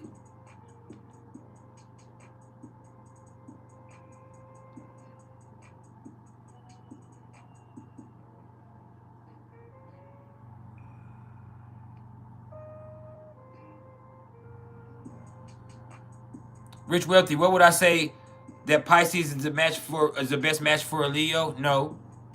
It's a good match for a Leo, but no. No. Gemini, Pisces, Sagittarius, Cancer in a way. I think those would all be okay for Leo. Cancer and Leo just ends up being toxic though. It's fucking childish. Now, let me see what else I missed out on. She know I've been working. You said when you're looking at compatibility, is it better to look at your sun or your Mars and Venus and Moon? Your Mars and Venus and Moon. That's more important. Now let me see what else.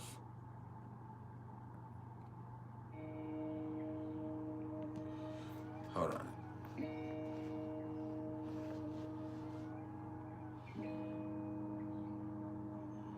I gotta get real sad.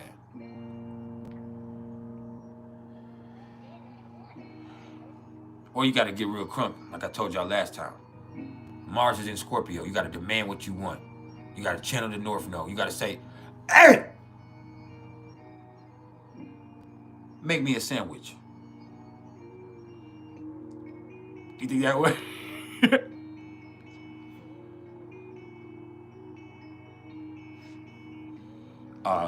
Yeah. I just saw it play down here. That looked pretty serious. Yeah. I would never talk to my wife like that. Not even playing. I might throw a joke in there, but my wife is an Aries rising with a Capricorn sun. I am not finna talk to her like that. And the moon is conjunct to her moon right now. I mean, the sun is conjunct to her moon right now. She's a 20-degree Libra moon. She might tell me exactly how she feels, regardless of how I feel about it. I don't think I want to hear that. She has Mercury in Sagittarius.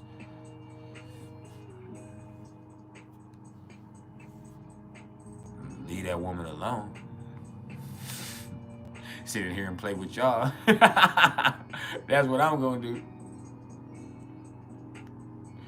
Sitting here and play with y'all. I'm not playing with her.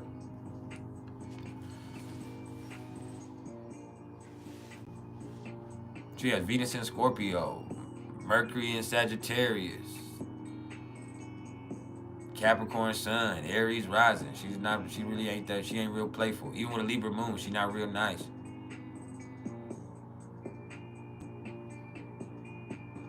We are not sweet to each other. I'm just respectful. That's not really sweet. That's just how you should treat people. I mean, we're not really that sweet. We're respectful to each other naturally. But we also get real fucking mean.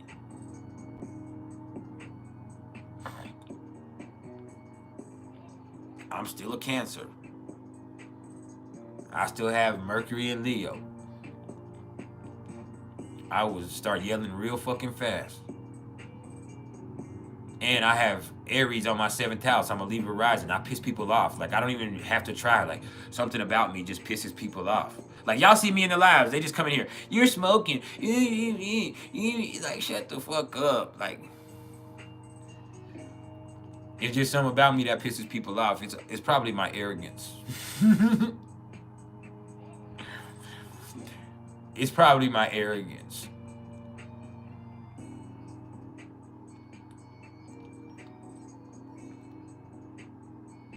Kenny Pooh, you said, how has this eclipse energy been treating me? I'm feeling all right.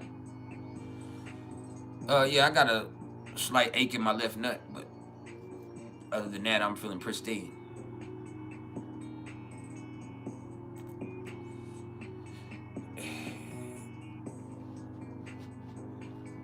That comes with the age sometimes. It starts to hang a little bit low.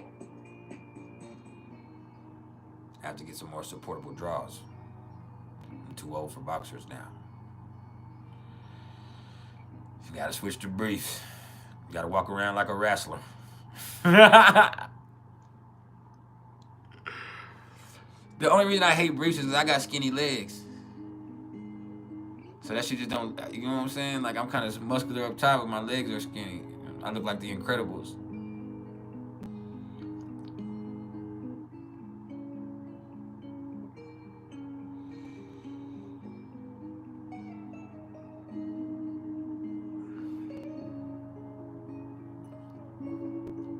No, I honestly think I pulled my growing. I'm playing a little bit, but I think I pulled my growing. What happened was a couple of weeks ago, my son had a football game. And they had those big tires, you know, the big tires that in cross training and in training that you flip. And so I've never done that before. Never, but I saw one out there, and me being the type of person I am, as soon as I saw it, I didn't stretch, I didn't think about it. I just automatically went over there, bent down, picked it up, and flipped that bitch 2 times. And my fucking growing has been aching since then. And sometimes you be like, damn, is that my bar hurt? Is that my growing? Is that my fucking leg? Like, what is that? But it's probably your growing if it's affecting all of those things there. But that's probably what happened. Like, is I went and fucking flipped that big ass tire, and I'm right-handed, and so I compensate a lot. If it's something's really heavy, I'm gonna compensate a lot more with my right side, and so something is gonna hurt my left side way more than it would hurt my right side because I'm so uncoordinated.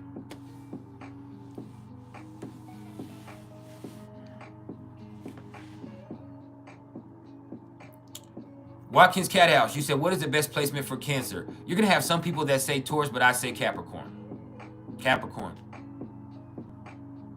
Cancers might not enjoy it the most, but Capricorn and Cancer go the best together. Cancer is the best, as much as people can say, no, not this, Capricorn, but no, Cancer is the best for Capricorn too. Yeah.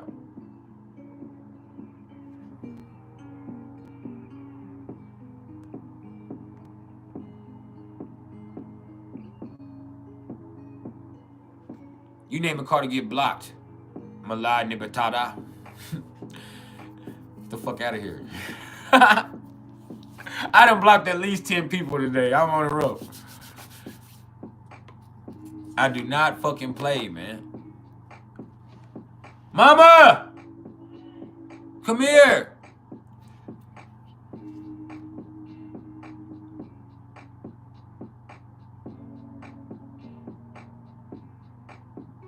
She gonna be nice because she knows y'all are here. She gonna be nice because she knows y'all are here. But it's that Libra moon shit. She ain't really nice. Hey, mama. Where were you gone so long for? Because we went to go find Jacane's suit. You need a light incense. It was a little incense in there, but where did you go to Jacane to go find what? A suit. I thought he was at school already. You went and got him from school early? You didn't read any of my text messages? I'm on live. I can't read no text messages. messages. I've been gone? Yes. When I left, 5 minutes after I left. I don't have no text messages, first of all. Oh, I have 3. Yeah. Oh, I have 3. Hold on. Man, I thought you at least would get something to eat. I'm hungry. I don't have any money, Roderick. You got some money. Roderick. You got money for outfits. You could have brought me something, Mom. Mama! I'm hungry.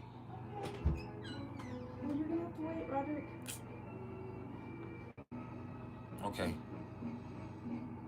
All right. Can you wait for like 30, 45 minutes? If it's gonna be something good.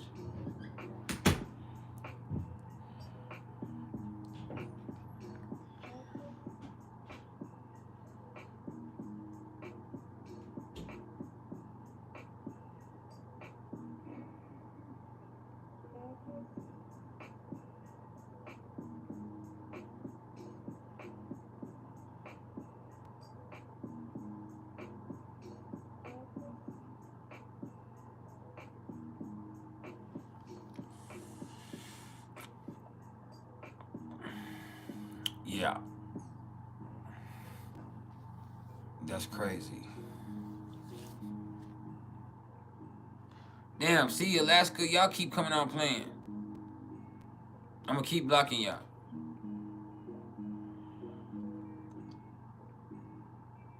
What'd I do?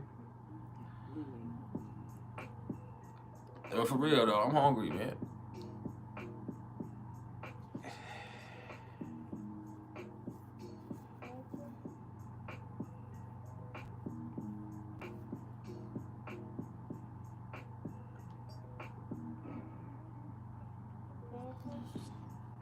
Shit's crazy.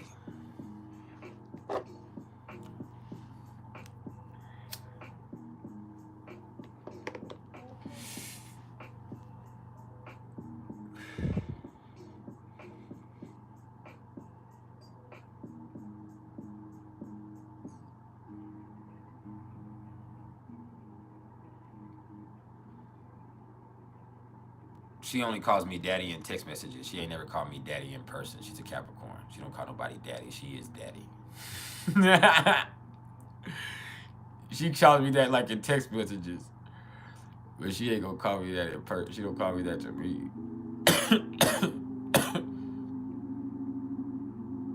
She calls me what? And get it yourself. That's what my name is to her. What?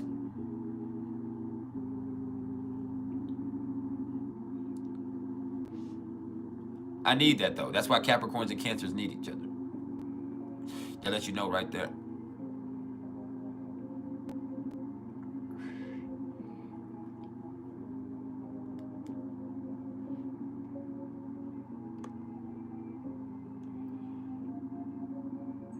What'd I do? I thought I was pretty reasonable in this situation. I could have pushed the envelope, and sometimes I do. Like, I could have got something to eat right now. Don't ever underestimate my moon in the 5th house or my Leo placements. Like, don't ever underestimate that. I could have got something to eat right now. But it wouldn't have been loving. The energy would have been fucked up. I'm telling you. It wouldn't have been loving. Taurus needs Virgo.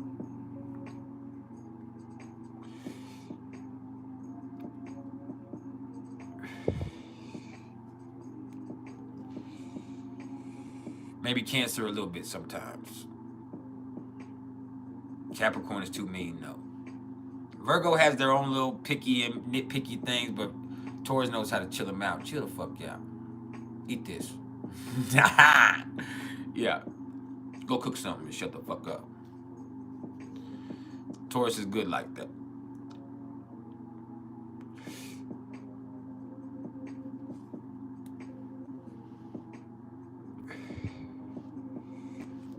Taurus and Virgo go really good together. But yeah, man. Hold on, let me look at this. I'm missing people's questions. I gotta look down here, I guess. Reflection, you said you have a Sag rising, Leo sun, Cap moon, and she has a Libra rising, Pisces sun, and Aquarius moon. Is it good compatibility? Shit, you compatible with them all. You reflection. You compatible with everybody. And you come with different compatibility questions about a different freak each week. So what am I supposed to do? No, I'm just playing. I know you ain't like that. I'm sorry. I should have put you out there like that. See, that was very unplayer of me. That lets me know my age.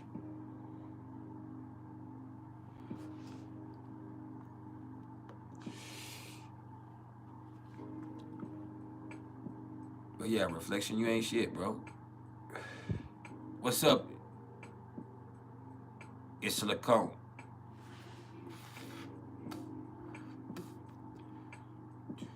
Kayana Johnson, you said having a Virgo moon and Cancer rising, you understand, but you could never. You just talking. You're just young. You just a baby still. Keep living. Keep living.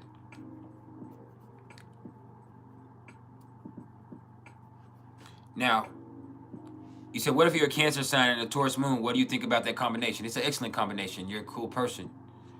And your emotions are you know how to express your emotions very calmly, and you don't let them get out of control. And it's because you're patient with yourself. So Cancer and Taurus are awesome in as far as having a Cancer sun and a Taurus moon. That's a beautiful combination. My bad, Lakin.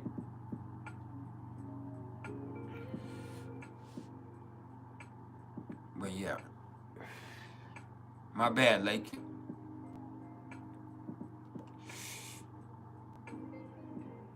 I used to know this freak on the soccer team named Lakin when I was in high school. I'm just playing. But I mean, I did know her. But I didn't get to know her for real. I didn't know her like in the biblical sense. You know, like he knew that woman. I didn't know her. Like I said, she worked with the soccer team.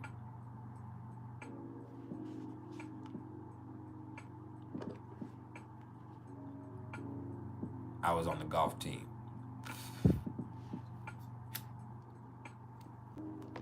They didn't have no golf team freaks.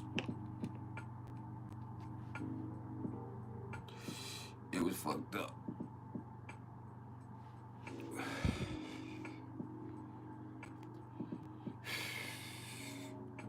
But we did. What is cool about being on the golf team in high school? We rare. You ain't shit. What was cool about being on the golf team in high school is we got to go to the golf course every morning. Like every morning, we got on a bus and we went to the golf course.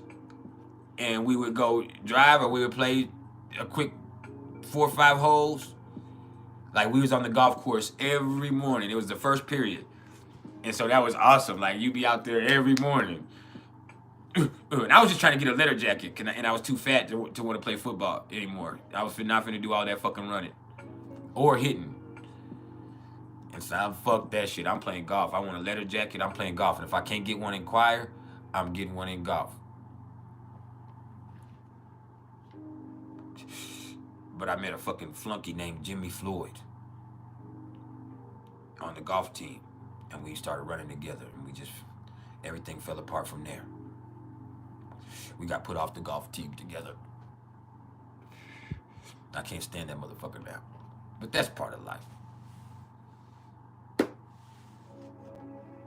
Next.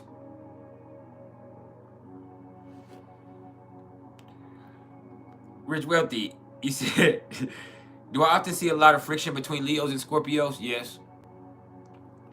Yes, but they're really a lot alike.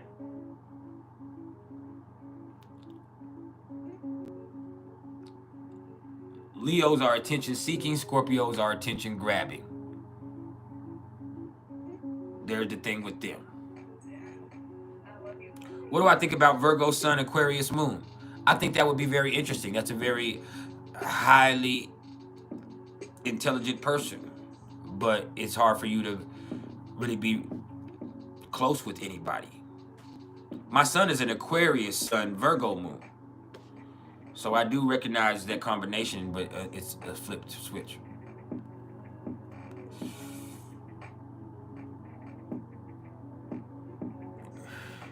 Speaking of which, I've been here for a couple of hours. I came with the top 5. Y'all don't forget to show me some love, either on my Cash App or in the super chat or here in the comments or wherever the fuck. Y'all don't forget to show me some motherfucking love today. I deserve it. What about a Leo Sun Virgo Moon? That's the boyfriend. He ain't shit. He ain't shit. I'm just playing. I'm just playing. But for real though, Leo Sun Virgo Moon.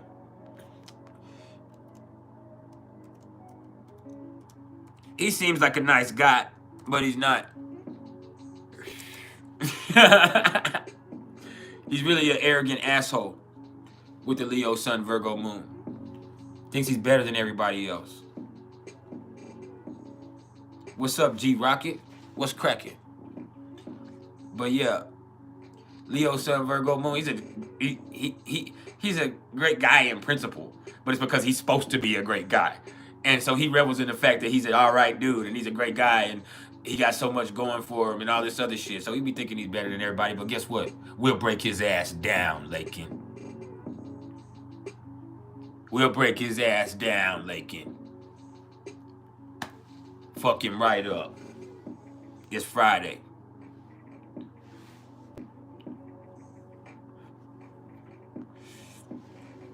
What's his name? Brandon?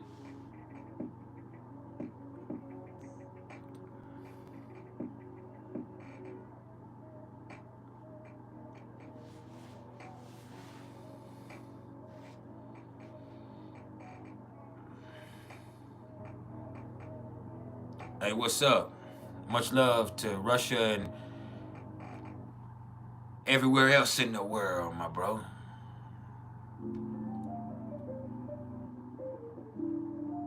Yeah, fuck Brandon. We not finna feed your Aries Sagittarius bullshit, Heather Nielsen. We not. That's the first thing you want to do is start misbehaving with fucking Aries Sagittarius. Like, oh yeah, fuck him up Friday. That sounds like some shit right there. Like, hell no. I bet you're hell if you get drunk. If you get drunk, you probably not gonna behave at all.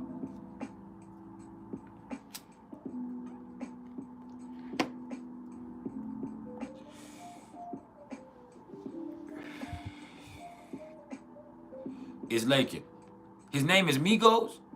Oh, his name is Daniel. Oh, shit. You got him straight out the fucking Lions den. He's a warrior then. He might be all right. One of my favorite cousins' name is Daniel. Yeah. He might be all right guy. That's funny he's a Leo named Daniel. I think there has something to do with that there. Straight out the Lions den. A Leo named Daniel.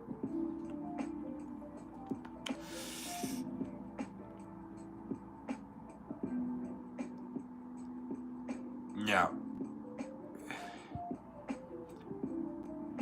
tell me the truth though. From you knowing him personally, is he a motherfucking Rottweiler or is he a Cocker Spaniel?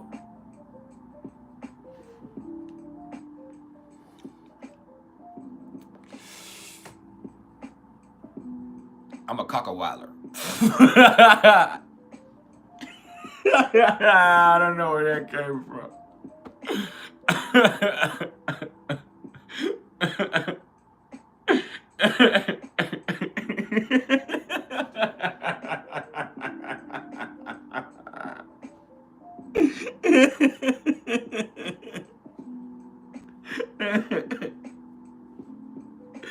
All right, Hey, hold on. Let me help you out, Russia. I see where you at. You sound like you blocked.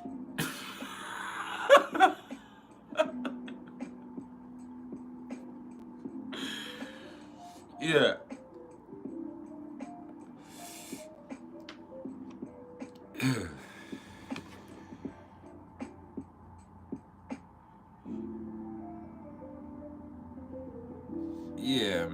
up, Elena Guadiana? Yeah, man. My boy.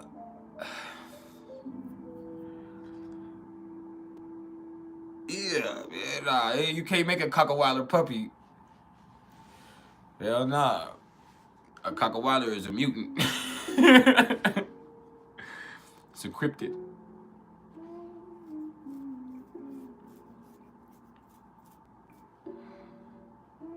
Yeah.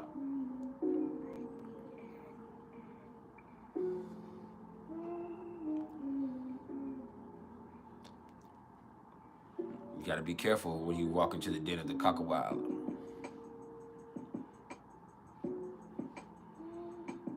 For real. Rich Wealthy, can I tell you about Mars and Cancer in the 3rd house?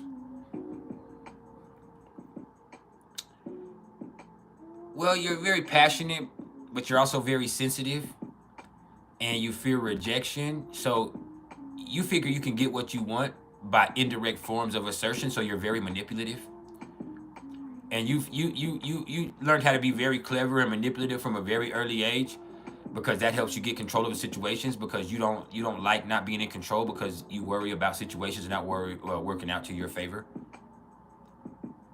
So there's that right there. My cockawiler don't bite, it spits.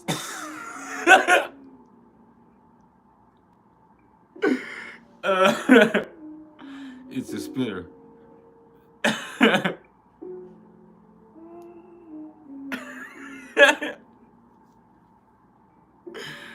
I'm childish, man. I need to put this weed out. Stop, y'all gonna get me in trouble. You fucking go to cockawiler, the fucking Capricorn coming here. What's so funny? I hear you in here fucking laughing. What's so fucking funny? You're supposed to be in here working. I swear to God, that shit don't happen for real. You better stop playing. Look, I just heard the toilet flush. You can hear that. You hear a door slam in there. This motherfucking door bust open so fast. What's so fucking funny? She has Venus and Scorpio. She think we talk about her. What's so fucking funny? You're supposed to be in here working. You in here fucking laughing and playing and shit.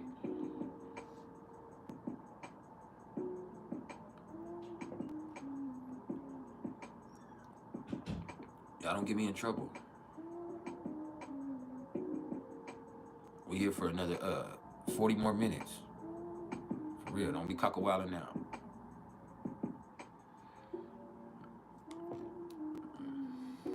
Cause she'll come in here and cock-a-doodle-doo me and you too.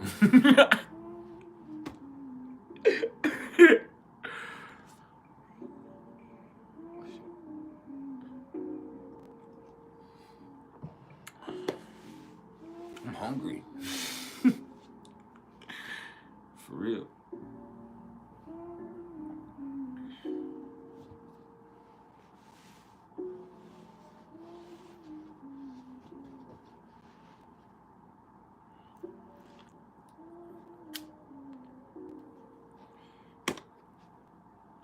You gotta be more careful. Yes, her name is Heather. Richard Jack, yeah, you're not supposed to be here. Let me help you out. Now you're not here anymore.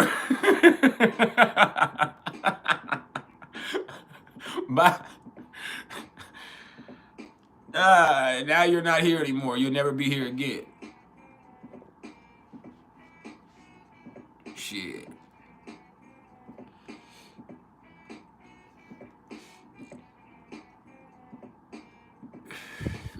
What the fuck?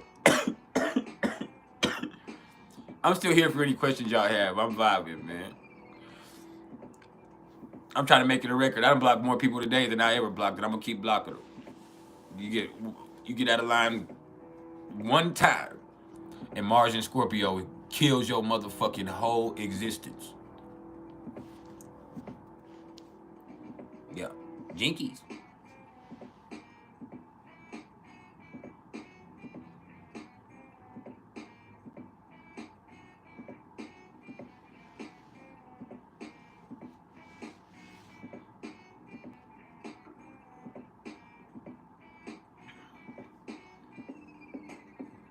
Now, I done blocked like at least 10, 15 people today. Somewhere. Probably 10. I done blocked probably 10. I can't go back and see, but I done blocked probably 10.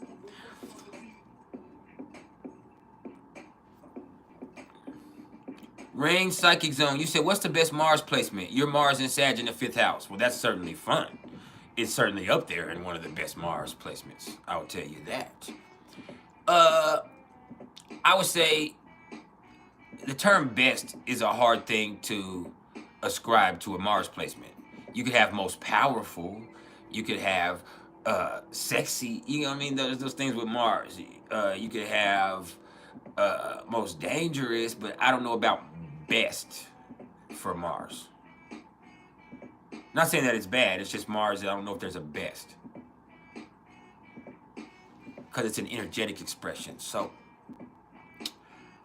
I would say the most powerful expression of Mars would probably be Mars in Capricorn in the 8th house. And I know some people with that placement, but yeah, somebody who has Mars in Capricorn in the 8th house, or Mars in Scorpio in the 10th house, like my son does, or yeah, those right there. Mars in Aries in the 10th house is gonna be a boss.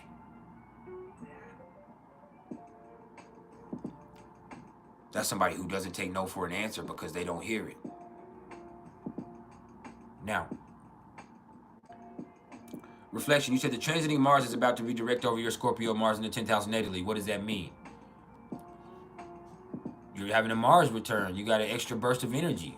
It's up to you what you do with it. What do you want to do with it? What's your ambition? This is a time where you can go towards your goals in life. Relentlessly. What does it mean you have a Gemini Mars in your girl's 7th house and her Pisces Jupiter is in your 7th house? It means that y'all have a spiritual connection, and it's probably, it's probably good for y'all, and she could, she could learn a lot from you. She can learn a lot, but that Mars in the 7th house can be an issue because you could be trying to boss her around. That's the truth. Mars in the 7th house is bossy in relationships, kind of.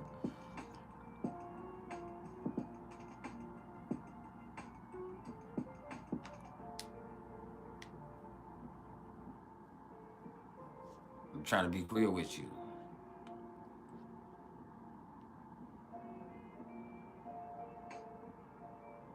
Don't save her. She don't want to be saved. I know I'm hungry. I want to be fed.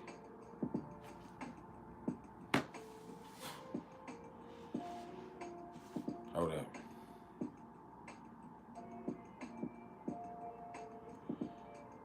King Pooh, ask it again. I can't see everything. I'm looking right here. I don't see all the comments. It only shows top comments on this screen. There's another screen right here, but every time I put my head down here, I see my bald head on the screen. So I try not to do it. So please ask again and I'll see it again because I just saw you talking shit. So I love you. Just ask it again. I didn't miss you on purpose. I never skipped you. All right.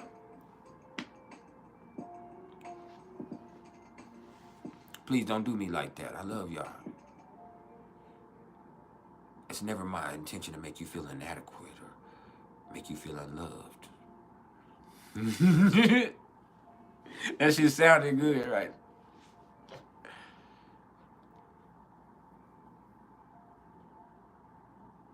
Jupiter and Gemini in the 9th house. You're real smart, and you wanting to find more stuff out in life and to seek stimulation is going to have you traveling all over the world, and you'll be lucky in doing so.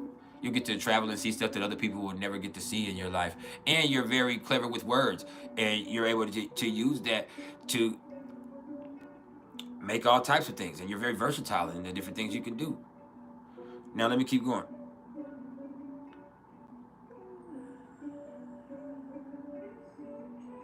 I believe it.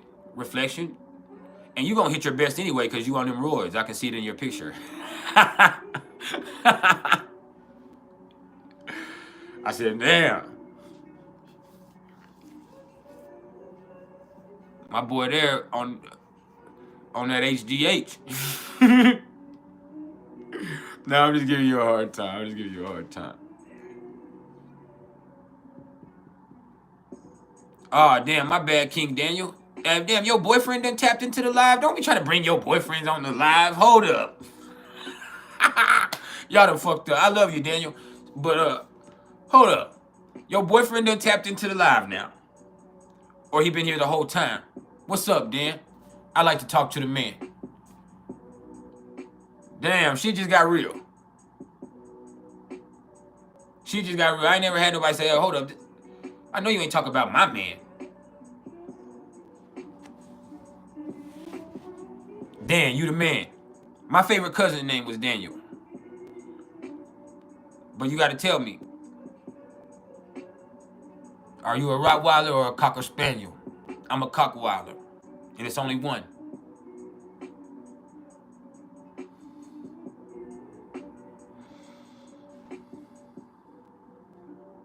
I ate the runt. Nah, for real though. What's up, bro?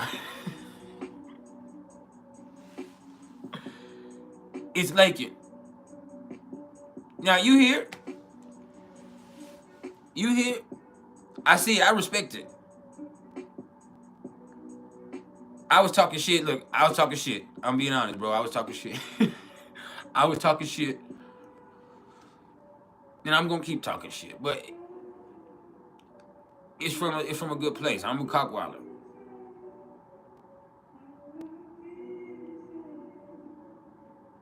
I ain't never had nobody go call their boy on me like, hey, I know that you hear this. You hear this? You hear him? You hear this shit, babe? He called me a soccer team freak. I said, man, I didn't call her. Look, I was talking about another Lakin. I was talking about another Lakin, all right? I was talking about another Lakin, bro. I was mistaken about Lakin. All right? All right. I wasn't even really talking shit. I was just faking.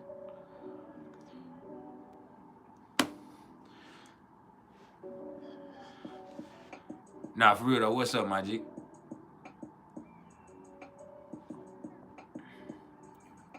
I already knew you was a G anyway. I knew you was a G. And between us, she can't see this, can she? Can she see this right here?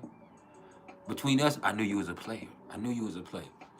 I knew you was a player because your name is Daniel. You're a Leo. You came out the lion's den.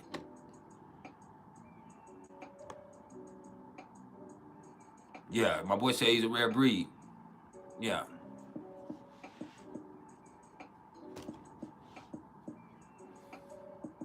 And he has a breeding kink. He's named Daniel.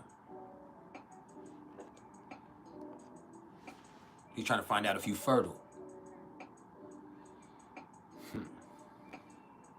Give you more kids than you ever heard of.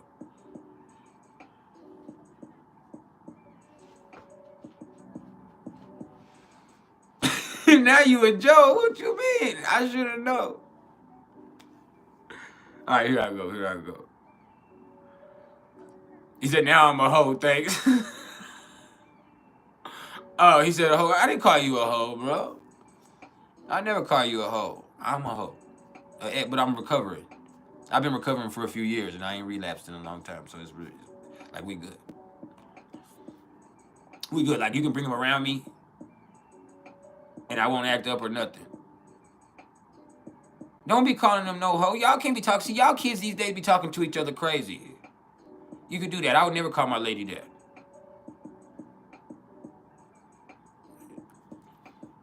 Never call your man that. I would get highly. I'm a Cancer, so I'm old-fashioned, so I would get highly offended by that. Even though I have those type of tendencies. But I'm also a Pisces moon, so I'm delusional about anything and everything.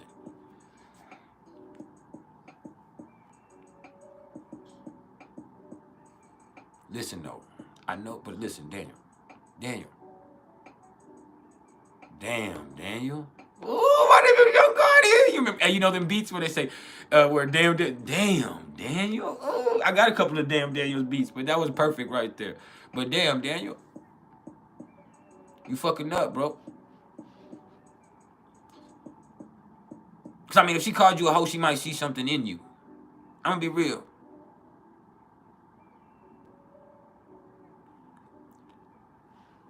Well, I make some of these beats that are playing. A lot of them. I've made a lot of these beats that are playing.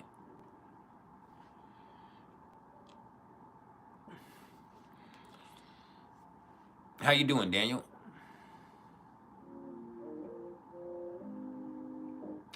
Welcome to the Vibe Tribe.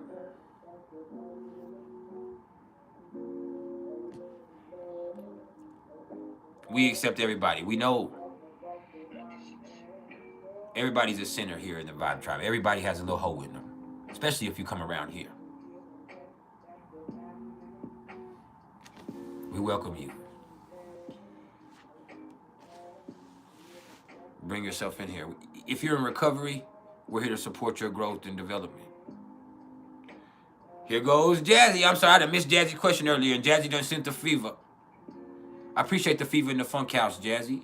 You know what I'm saying? I know you from Brooklyn, you don't play, so I'm gonna answer your question real fast. Now, you said Mercury ruling communications. If it's negatively aspected in the natal chart, can it cause a speech impediment? Absolutely. Or if Mercury's in the 12th house, it can cause a speech impediment. Or if the 3rd house has Saturn there or Capricorn there, it can cause delays in development of communication skills. So absolutely. I apologize for missing out on the opportunity to answer your question, Jazzy. You shouldn't have had to send that because I know you support me in my movement. So, hey, you know what? Shalom. I know it's serious because you didn't send it to my Cash App. You put it right there for me to see it right here. Like, man, I know you ain't skipping my question, nigga. So I'm sorry. I'm sorry. Hey, you got to understand, Jazzy is from Brooklyn. You got to know that when you're dealing with Jazzy right off the rip. Is if she was supporting me and she was showing some love, she would have sent it to the Cash App. She would have said, hey, let me shoot you a little, or the PayPal or something. She would have shot a little something. Jazzy Madura. Boom, boom. You got to understand. But she let it be known. Hey, you think I'm playing with you, son? Hey, yo, son, you think I'm playing with you, son? So I respect the movement. Yeah. What's up? It's not Rose 23. Yeah, Jazzy ain't finna play. Where Brooklyn at?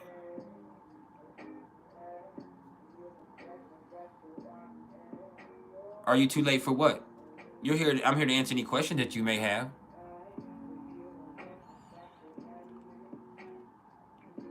So you met a dude with a speech impediment that you like, right? So you like, man, he really probably really smart. He just stutters a lot, right? You got you a stutterer. It's okay. Tell us the truth.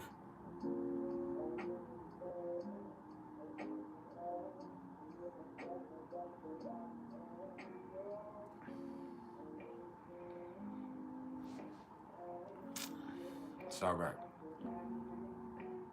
I know y'all vicious in New York, so y'all probably been making, people been making fun of him, riding down on him.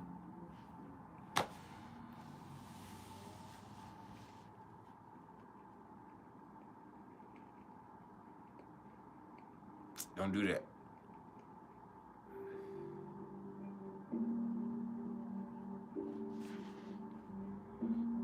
My son used to have a speech impediment. He didn't talk till he was 4. My sister didn't talk till she was 4.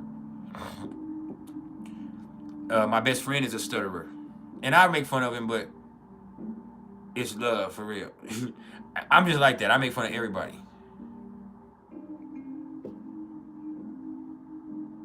Nah, Daniel, you stay here. Daniel, you're not finna check out. We here for the knowledge. Tell us about your placements, Daniel. Don't you fucking leave, because then we gonna start asking Lakin questions about you. And she'll tell us. He said his name is Daniel? Nah. His real name is Clarence. And Clarence's parents have a real good marriage. Yeah.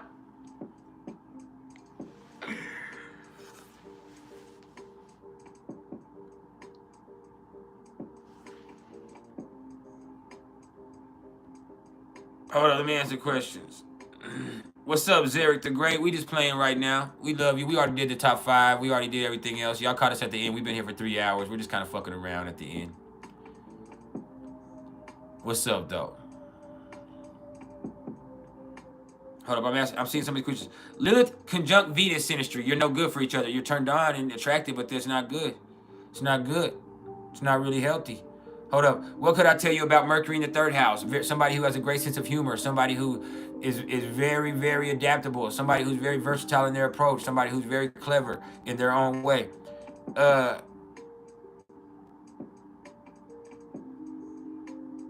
Daniel left because he... Oh, your Mercury's in Virgo. That's why you leaving, because you think you smarter than us. You trying to dip out because you think you think we can't keep up, right? You've seen too many grammatical errors in the chat, right? That's how you do, right? No.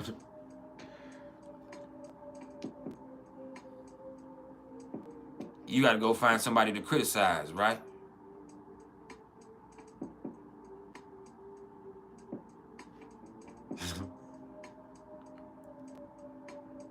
I'm giving you a hard time, bro. Do your thing.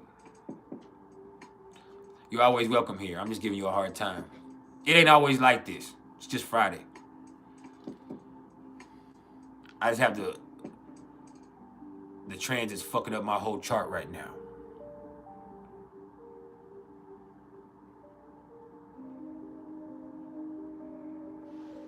Now, Zarek the Great is a Capricorn. Oh, he takes shit too seriously.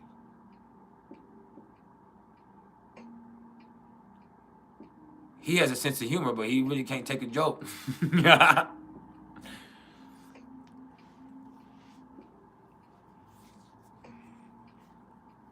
He's serious about his business, serious about his shit. We're not even finna play with you, Zarek. That's why your name is Zarek the Great in capital letters, because you a fucking Capricorn. Ooh, programmers said sin. Hey, I'm gonna look you up though, bro. Daniel Bouchard, I'm gonna check you out.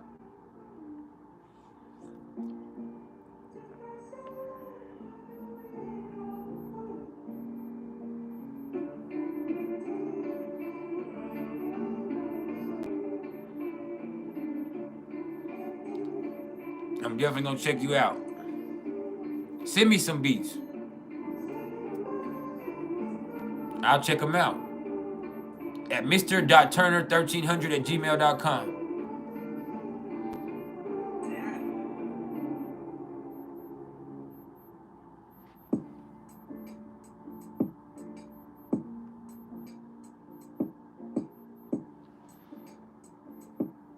Oh, your Saturn is in Aries. So you got a chip on your shoulder. You all right, dude, but you feel like people don't like you, and you kind of hard to get along with. Like you all right, but you kind of come across like you have a chip on your shoulder, or like you have an attitude, and people accuse you of having an attitude, even though you don't have an attitude. You're just, you know, you. And so a lot of times, it's like, man, you end up with an attitude because people think you have an attitude. Like, damn, what the fuck, man? Yeah, I know Saturn in Aries. Saturn is not very fun in Aries. But you're a powerful person. You have to learn how to depersonalize your experience in some way.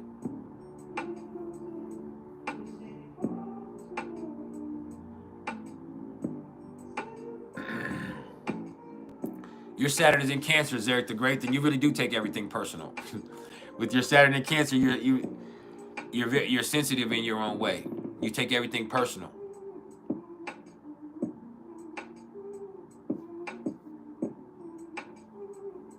Even business is personal.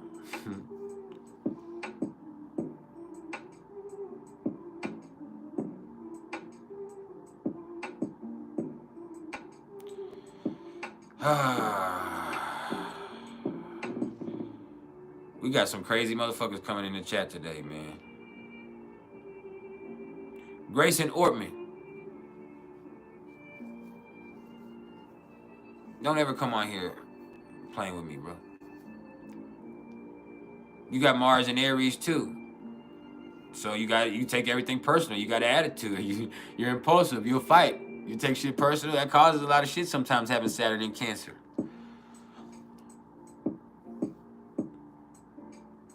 You do not like your own sensitivities.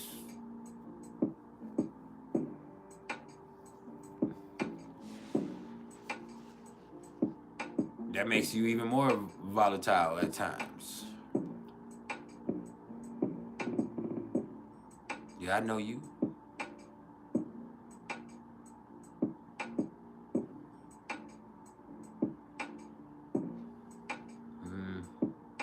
I know you.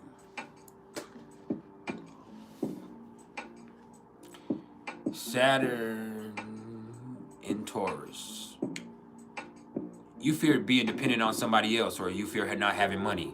So you kind of live your life by racking up material success and stacking up money. That's how you guard against the outside world. But you would really benefit if you would loosen up and have more fun and understand you are not your possessions. Now, Mars and Saturn are in Virgo. You're a technician. You're a hard worker. But you're also a perfectionist. Maybe even obsessive compulsive in a way.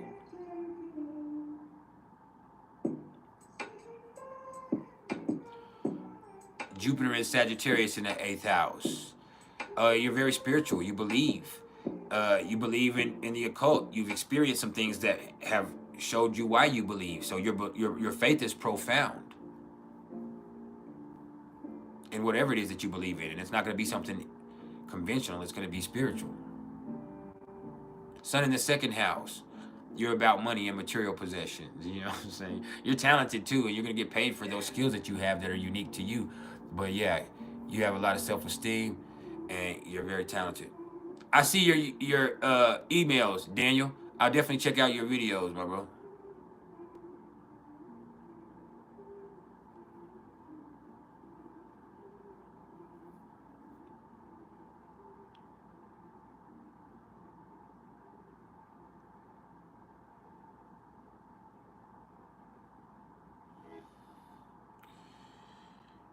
I'll definitely check you out, my boy. Oh boy. Yeah, that's great. Shout out to Oh Boy. He's an awesome producer in his own right.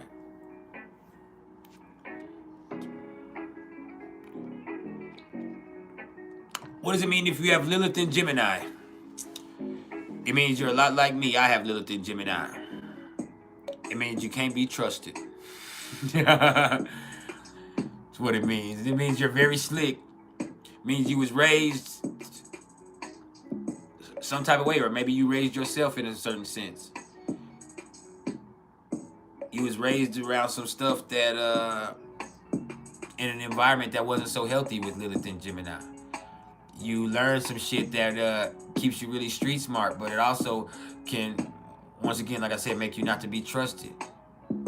You can lie, you can cheat, you can steal, you can fuck around with other people's people. With Lilith and Gemini, you really have no morals or principles.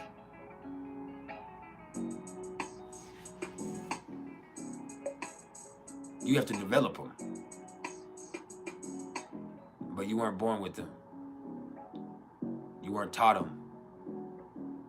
Only through experiences. That's why I have Saturn and Sagittarius in the 2nd house. Through experiences, I had to learn different shit. I had to develop principles over time because I wasn't shit for a long time. It starts in my mind. If I get too bored, shit gets crazy. That's why I do drugs also, is because I hate staying being bored. Now, what does it mean? Venus in Pisces. That's unconditional love. But that also means you probably get your heart broke a couple of times in life. Lilith in Scorpio. Oh, man. You don't trust anybody. You get obsessed with people. you're very sexual, but you're also very devious and manipulative. You're trying to control the people that you're in love with because your love is so intense. Yeah, I know you. It's because you were violated when you were young. Somebody did something to you that violated your trust. So now it's like you're looking for ultimate openness that you yourself would never give. Yeah, I know you. Y'all make sure y'all hit that CashApp.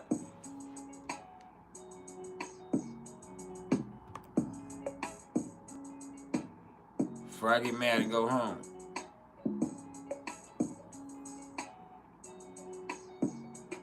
I don't know when I posted it though.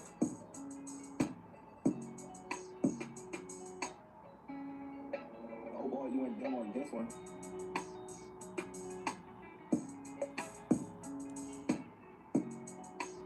I'm trying to find it. I can't even find where I tagged it, where I posted it at. It's not pinned. There's also Venmo and PayPal in the description, but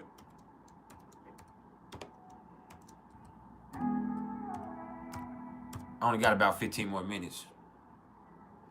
And I ain't gonna lie, I feel unappreciated.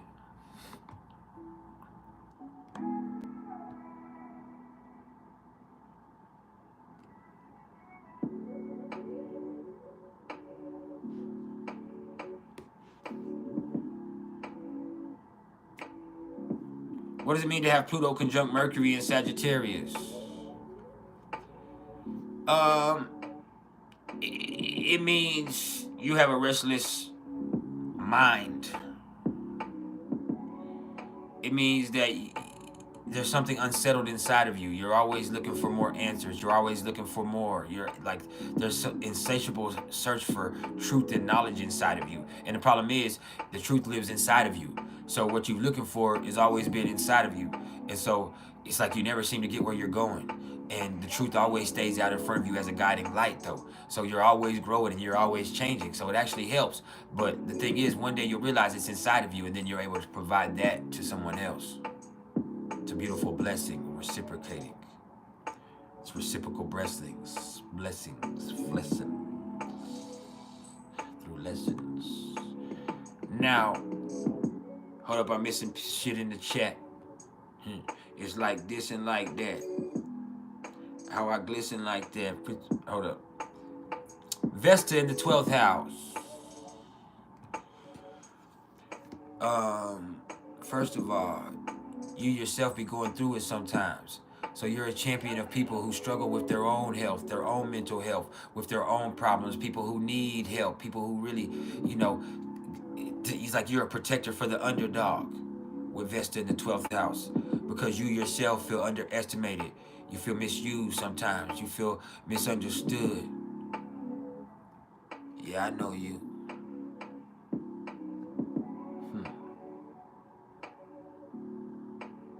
Vesta is home and hearth. Vesta is the eternal flame that protects the city. Sometimes you don't know how strong you are until you have to defend somebody else with Vesta there. That's the thing with Vesta in the 12th house. It's like until you have to stick up for somebody else, a lot of times you ain't ever been able to understand your own strength. As a matter of fact, you feel weak a lot of the time.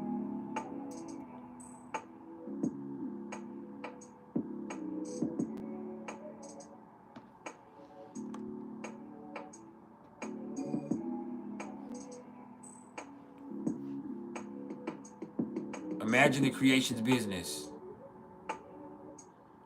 I don't know what you're talking about, but I can help you out if you're hating. Now let me keep answering other questions.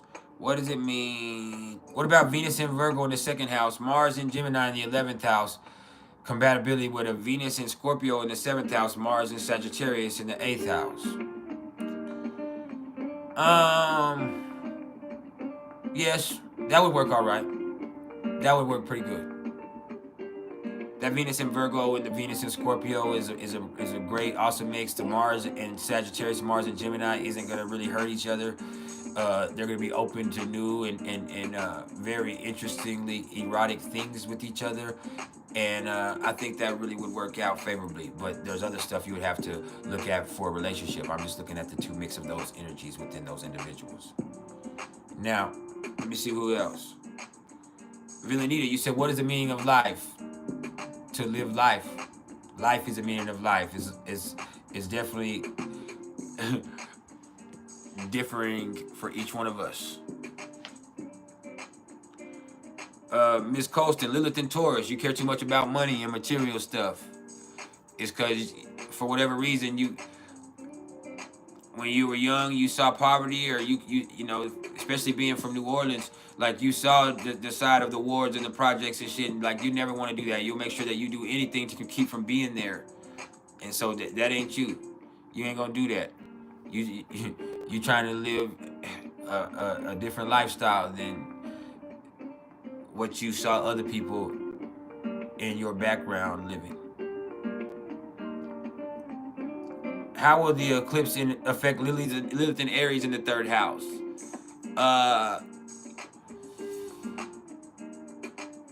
mean, that means the eclipse is happening in the ninth house for that person. On the opposite end of that, the eclipse probably isn't gonna. I mean, it's gonna affect different stuff. It'll affect a whole bunch of stuff. Lilith and Aries in the third house. I don't think the eclipse will have a profound effect on Lilith. To be honest with you, it could, and if it did, maybe it's a new moon in Libra affecting the black moon Lilith in an opposition. I mean, that either goes one or two ways. Either you wild out, say something that you don't mean, and that makes your legal situation worse that you have, or that you have some type of realization right here, and this realization that you have, or this honesty that you have, as painful as it can be, or as conflicted as you are with it, it could end up, you know, really helping you spiritually and bringing balance to your life. But you're going to have to be straight up with yourself and straight up with other people or someone else. Or you're going to have to be impulsive and make a decision about something, and that gives you balance. So it just depends. It could mean nothing, or it could mean everything. Hold on, let me keep going. Neptune and Aquarius in the 11th house. You have an awesome networking skill. And it's because, you know, people see that you want to help everybody. You're looking out for everybody, and everybody's going to look out for you, and y'all have an awesome network. But I would also say that you don't really have any close friends. You have an awesome network of people that you can utilize as resources, but you don't have any close friends, or a lot of close friends. The moon in Taurus. The moon is exalted in Taurus. You're very comfortable in who you are. You have very well established habits that, you know, allow you a safe place to operate from in life. You value yourself, so you're never going to compromise your baseline security. So there's that. Uranus in Pisces in the 12th house. You are gifted in some spiritual way, or in some psychic way, or in some musical way, or all of that. And like, so you don't know where it came from sometimes, but like you just know stuff. You know how to do stuff. There's certain, like, you're very gifted in that way. Lilith and Sagittarius in the 11th house. You can run with the wrong crowd. You can get involved with the wrong type of people really easily. Or you can get involved believing spiritual shit, especially like in a religious group, or a spiritual group, or people, you know, that are spreading a message that probably isn't what's up. Saturn in Virgo in the 5th house. You don't know how to relax. You're always working. You don't know how to fucking relax. You're always pushing yourself. You're always got some shit you got to take care of. You're always trying to be useful. And so it's real hard for you to enjoy life. Pluto and Sagittarius in the 10th house. You're very ambitious. You're extremely ambitious, but you never settle, and you're always trying to expand your platform. But the problem is, like, it's never enough. It's Sagittarius, and it's the 10th house, so it's never fucking enough. Success will never be enough. You need more. Money will never be enough. You need more. Respect will never be enough. You need more. Fear will never be enough. You need more. Like you just don't ever get enough. You'll succeed, but that won't be enough. You gotta dominate. And we got 5 more minutes and then I gotta go, y'all. I've been here for 3 hours. 5 more minutes and then I'm gone. I've been here as long as I can be here for free. That's 3 hours. Now, let me answer everybody's question that's here. Venus in Libra in the 6th house. First of all, you really feel good about yourself by helping other people. Like you being an advocate for other people really makes you feel good about who you are. But sometimes you give up a lot of what you want just because you're willing to compromise so much.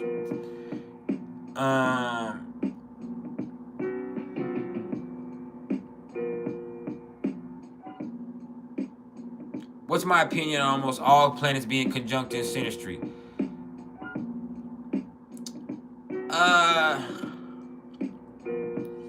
It depends on what house, they are. But I would just say that they're two people who are a lot similar, and that could work out favorably or that could work out unfavorably. Like sometimes it's like you meet somebody who's a lot like you, like y'all get along a lot at first, but then after a while they're a lot like you. Like god damn, like you get me? Pluto and Sagittarius in the 8th house. You got a little pimp in you. With Pluto and Sagittarius in the 8th house, like you transform people with your love nature. When you have these intimate connections with people, like you change their life. It's like a spiritual awakening for them when you put that thing on them. But the thing is, you yourself aren't so easily satisfied. So it's be like, on to the next. But it's because what you're looking for in those interactions intimately is inside of you. And so you're empowering other people, but you're wasting your own energy.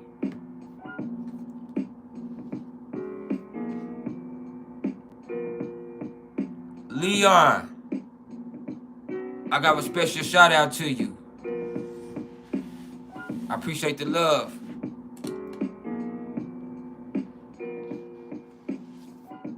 I wish y'all would have hit that Cash App instead. YouTube takes 40% of everything y'all send me here. I love it. I appreciate it.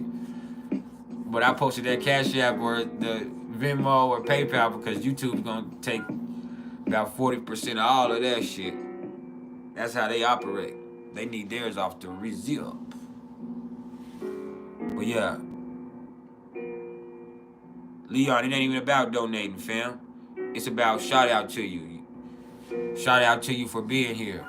You are part of this family now. Welcome to the motherfucking PrIcElEs family. You are now a part of the Vibe Tribe.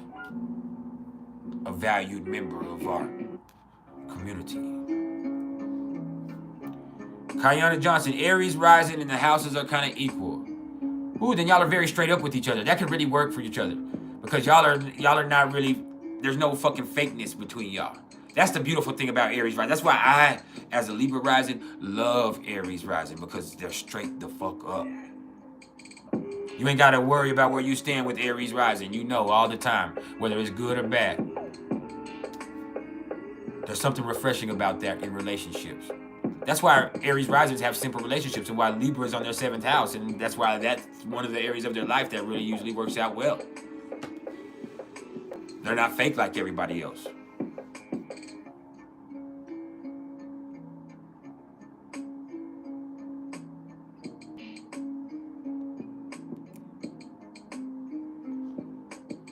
Leon, you better stop playing with me, bro. You now blocked. Hey. He sent a comment that said, can you please shout out Daddy Chill? Are you fucking serious? That's what he said. Can you please shout out Daddy Chill and I'll subscribe and get my friends to donate too. You don't shut the fuck up.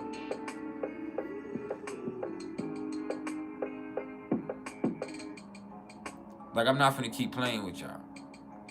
And I'm finna go eat, though, for real. Let me answer everybody's question. Jupiter and Libra in the 5th house. You have a lot of fun with life and fun with other people. And you have fun and fulfilling relationships with people. And you're very talented, and you can do just about anything because you have an awesome ability to extrapolate and infer. So, like, Jupiter in Libra is one of my favorite placements. Pluto in Libra in the 9th house. You probably have a spiritual awakening in this lifetime. That's usually what that means. That'll allow you to be more open with people. Be more honest with yourself. Scorpio Sun, Capricorn Moon, Taurus Rising. I mean, that's a very serious person that's looking to succeed, and you know, they want power and love and possessions, and you know, that's somebody who wants it all. That's somebody who is on a quest to do something with their life. They don't rest. So hey y'all, I love y'all. I'm finna go. I appreciate all y'all's love and support. I need some business, so I need y'all to get at me. That's at mr.turner1300@gmail.com. Y'all enjoy this eclipse. Understand, this is still a new moon vibration. Don't let people fuck you up. This is an auspicious energy. You have to learn how to make it work for you. Thank you so much, Porsche Fry, for the love you just sent me. Thank you, everybody. We'll be back on Monday. We out.